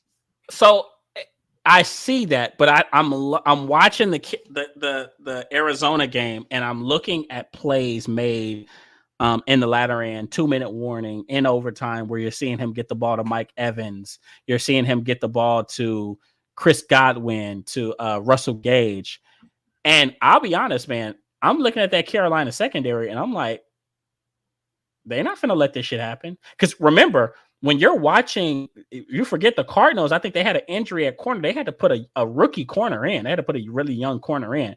So you're in 2-minute warning, or even when you get into overtime, these guys are playing 10 yards off the ball. I'm like, what the hell are you doing? That Tom Brady eats that shit alive.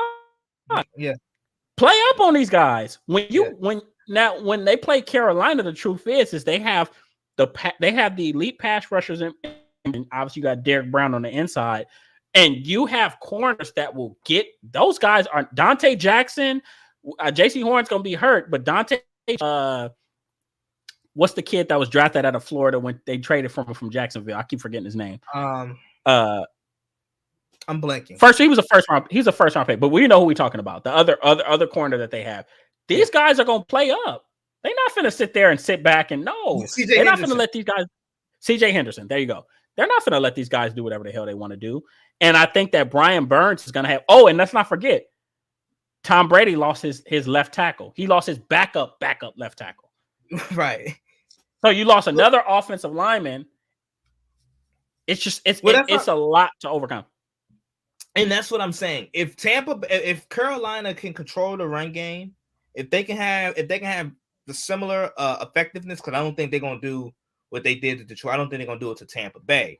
But if they can have similar effectiveness in terms of running the football, then and also getting to Brady and that pass rush is generated, I think Tampa Bay wins it. I think Carolina wins this game. But like I said, the closer this game stays, and it feels like Tampa Bay, they built up a little bit of confidence towards the end of these games. I think that's the more and more you worry about Tom, because nobody is better in these type of predicaments when it comes to game-winning, orchestrating drives, in these big-time moments. Like the Saints game, the Cardinals game, I was like, he doesn't in sleep. I know what's about to happen. Yeah, it's like riding a bicycle for him. He's just so used to it. So I agree with you on that.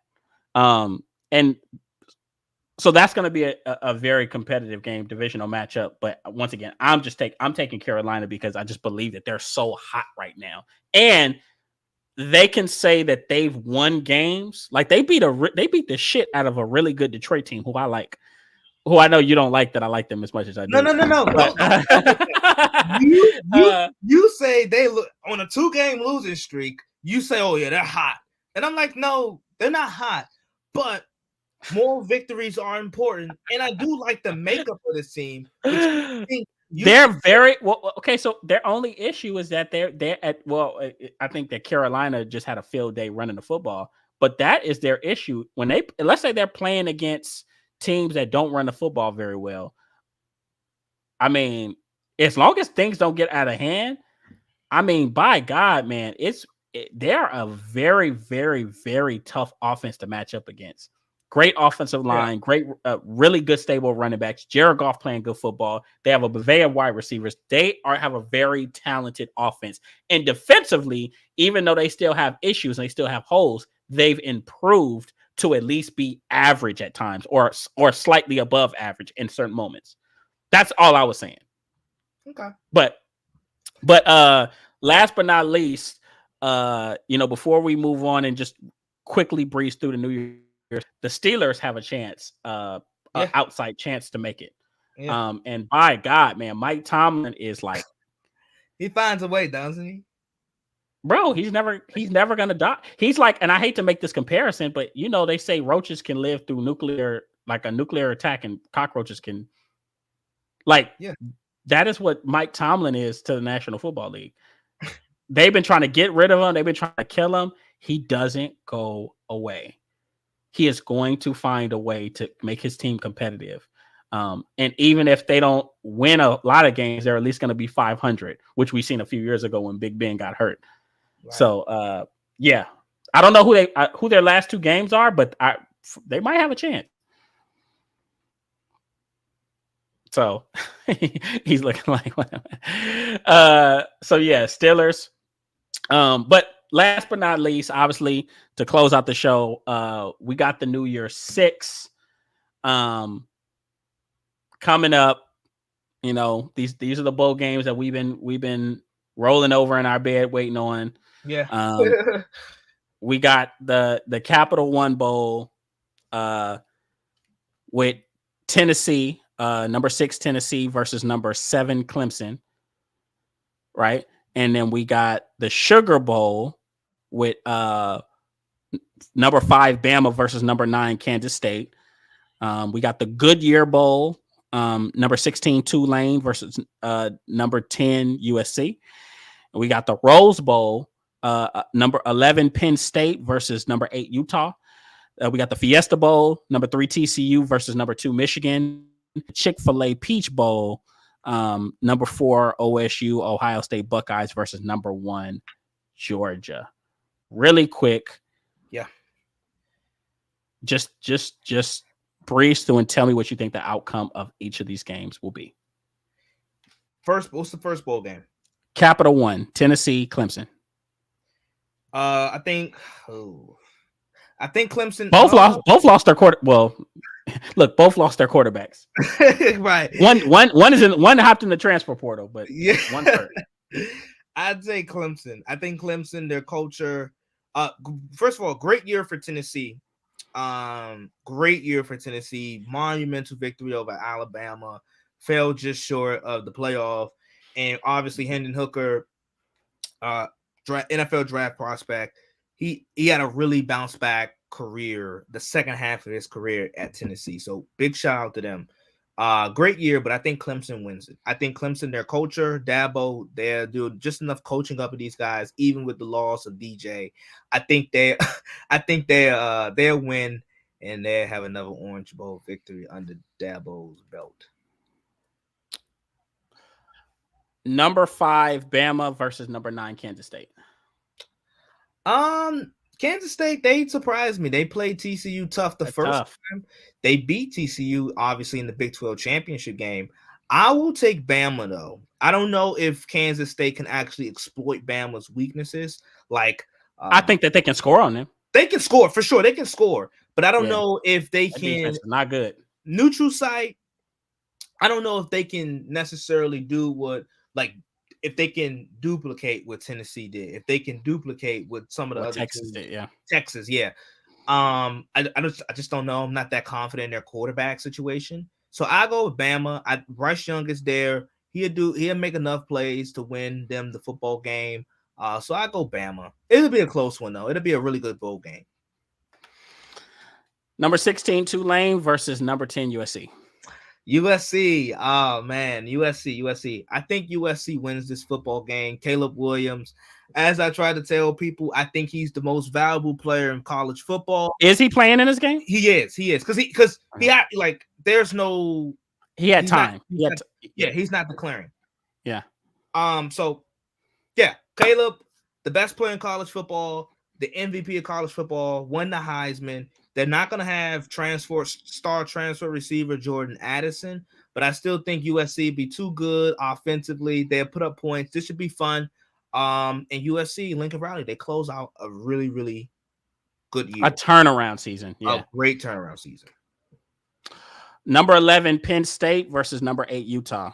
Ooh, this is tough. I really like both teams. Yeah. Utah back again in the Rose Bowl.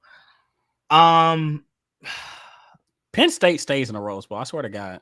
Man. I really fell in love with the Pac-12 this year. I think I'm gonna go Utah. They're a tough team. I think I'm gonna go Utah. Utah is as tough and as gritty as it gets within college football. You know what you're getting. They're gonna run the ball down your throats. Cam Rising, he's not the flashy, sexy college quarterback that we love, but he's tough. He's physical. Doesn't really turn over the football. I think Utah, they'll win this football game. It's going to be really interesting because Penn State, they're really good up front in terms of the defensive line, and Utah is really up front, and they try to impose their will in terms of running the football and just being really one of the more physical teams. I think Kyle Whittingham is a top 10 coach in college football. He's really, really underappreciated. All he does is win at this program. I think Utah by 3 points. Number 3, TCU versus number 2, Michigan. I'm going to take Michigan. Now, granted, they're missing Blake Corum, their star running back, but you let Kevin tell. Did he declare? No, he's hurt. I think he is going to declare though. But if you let our friend Kevin tell it, the backup is better. So I think Michigan will win. I think Michigan. I just TCU down the stretch. Even though I'm not going to hold it against them, not going to hold it against them that much, but they did lose to Kansas State in the Big 12 championship game. And just looking at the way they finished out the last 6 games of their schedule, very close, very close games in the Big 12. Tight. I think Michigan gets the best of TCU. I think Michigan can match up with TCU, what they can do offensively. TCU's defense, they've had some stellar performances here and there periodically throughout the regular season, but it just hasn't been consistent enough. I think J.J. McCarthy makes enough plays through the air. Michigan gets enough stops. I think Michigan can still control the line of scrimmage, which is valuable and vital to them. So I think Michigan, I will say Michigan by 10 points. Okay, last but not least, OSU. Number 4 OSU versus number 1 Georgia in the Chick-fil-A Peach Bowl. This is really tough because I think if there is a style of play, stylistically, I think Ohio State has what it takes to beat Georgia. And that's the crazy part. It's crazy because we saw what happened to Ohio State when last time they played. But stylistically, and this is why I thought Michigan would beat Ohio State because of the weather, and Michigan just physically has their way. Well, Georgia can have their way as well, but the elements are a bit different. They're in a dome. They're in a dome. Right. So and they can't. It's not going to be a physical. It's not going to be a phone booth type of. Right. Yeah. This is the best passing offense in college football, probably. You look at what they have in terms of C.J. Stroud, Ryan Day as the play caller, Marvin Harrison, some of those weapons. They have They have essentially 3 first-round wide receivers. 3 first-round wide receivers with a first-round quarterback with Ryan Day as the play caller, and some really serviceable, talented backs. This Ohio State team, I'm not going to pick them. I'm picking Georgia to win. I don't think Georgia's as good as they were defensively. They're not. Last They're year. not. They're They're not. still good. And that's why that's what I tell people all the time. This isn't the Georgia team last year where if they got scored on you, if they allowed 10 points last year, you were surprised. You were surprised. This isn't that caliber defense. They're a good defense, but that caliber defense, that's not who they are. Historical. It was historical, yeah. It was historical. Now, offensively for Georgia, I think they have made their way a bit. I think they've made their way. I will say this. I'm going to pick Georgia. But Ohio State, if they get rolling and if they can somehow avoid not being too Marvin Harrison dependent and not getting pushed around physically, Ohio State, I think, has a better chance at keeping this game a lot closer. I think because stylistically, I think they have the best chance of beating Georgia because stylistically they can spread you out and they can just throw it over the top. They have, but they got to come out firing. They can't come out flat in that game. They have to literally like they got to come in there like and really pull Georgia into to play their type of game. They got to punch Georgia in the mouth, and Georgia they got to make Georgia like, what the hell is going on? They gotta do that. It gotta be that type of opening quarter for them. Like I said, stylistically, Ohio State I think has what it takes. They just can't. They just can't play against, and you know what? I guess you can say the conference that they play in. You have those teams that they can't play against Georgia the way they played against like Northwestern. No, but here's the thing: Northwestern's used to them, right? So that is a little bit different. Georgia hasn't really seen. I mean, maybe you want to use Tennessee, but I don't think Tennessee has the caliber of weapons or quarterback than what Ohio State has. Yeah, that's the thing. I don't think Georgia have seen this. Like this, seen a similar style, but it's not this. It's not Ohio State. Yeah. Ohio State, they're going to present a lot of troubles and problems for this Georgia defense. I'm so close. I want to pick Ohio State so bad, but I won't. I'm going to pick Georgia. I think Georgia wins. But Ohio State, I think stylistically have the best chance of beating Georgia. And I'm gonna tell you this: I want a non-SEC national championship so bad. Get them the hell up out of here. I'm getting. I argue with my SEC brothers and sisters all the time, and I'm like, man, you guys are a great conference, but it like the Big 12 is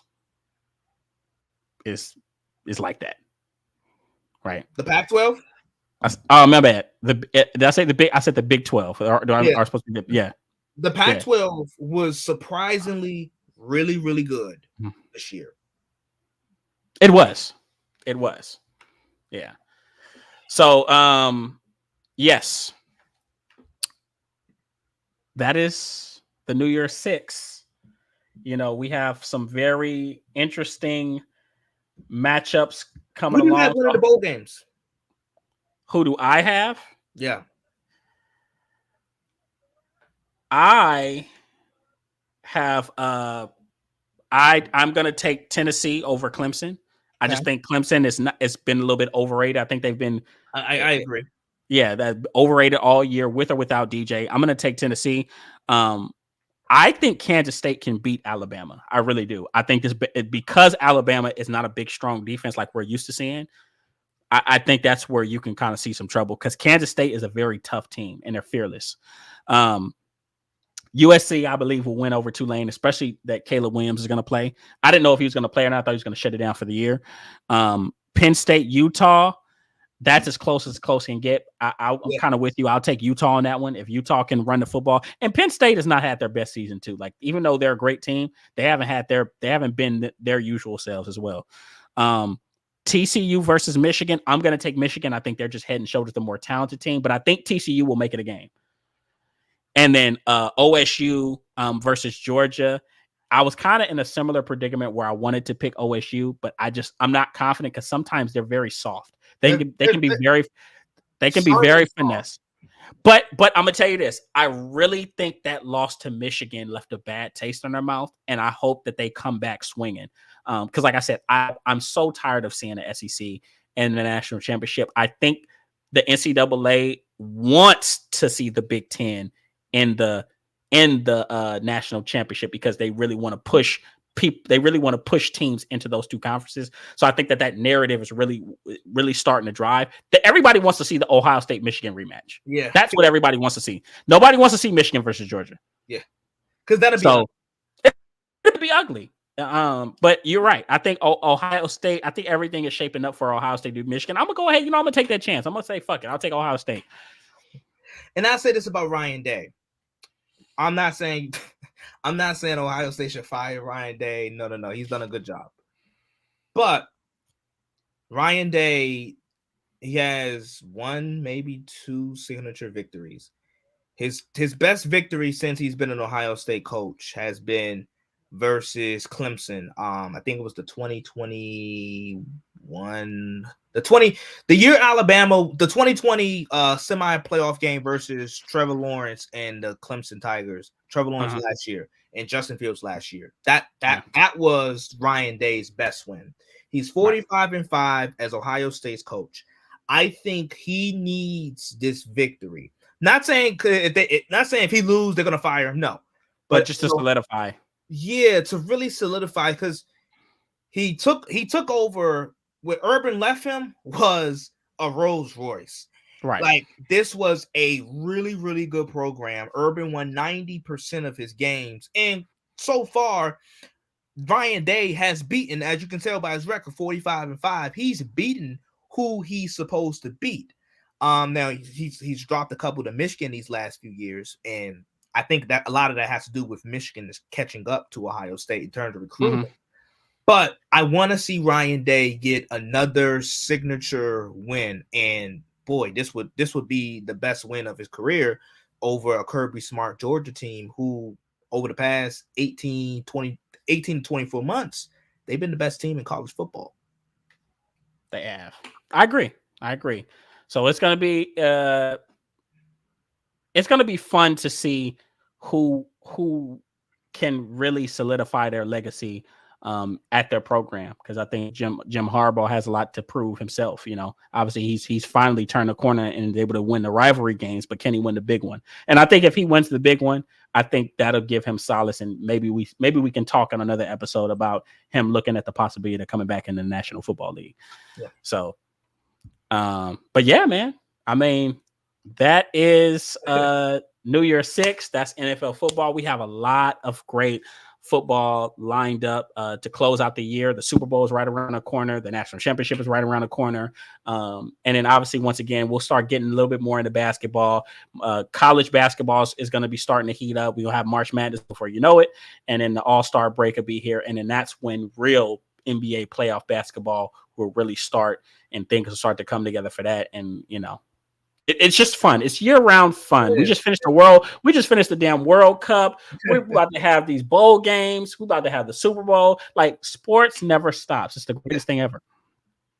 Yeah, so, but yeah, man, like I said, it was, I definitely enjoyed the topics today. We will have Rooted in Sports community this Saturday, coming hot. So definitely be on there, 12 p.m. Pacific Standard Time. And yeah, Zay, you got anything for us? Not much. Once again, I come on here fairly often enough where people probably know I have my own podcast, but I just reiterated again. I do have my own podcast that I do record on a weekly basis, called the Isaiah Kid Podcast. You can find it on Spotify, Apple, all the other podcasts, apps, DSPs that you guys probably listen to already. The Isaiah Kid Podcast, and yeah, tune in. Most definitely. So that's it, guys. We will see you guys next week. Well, let me stop. Next year. We will see you guys next year in 2023. And we will get back into some exciting sports, some sports updates. But great episode, great topics, and we'll see you guys next week. All right, deuces.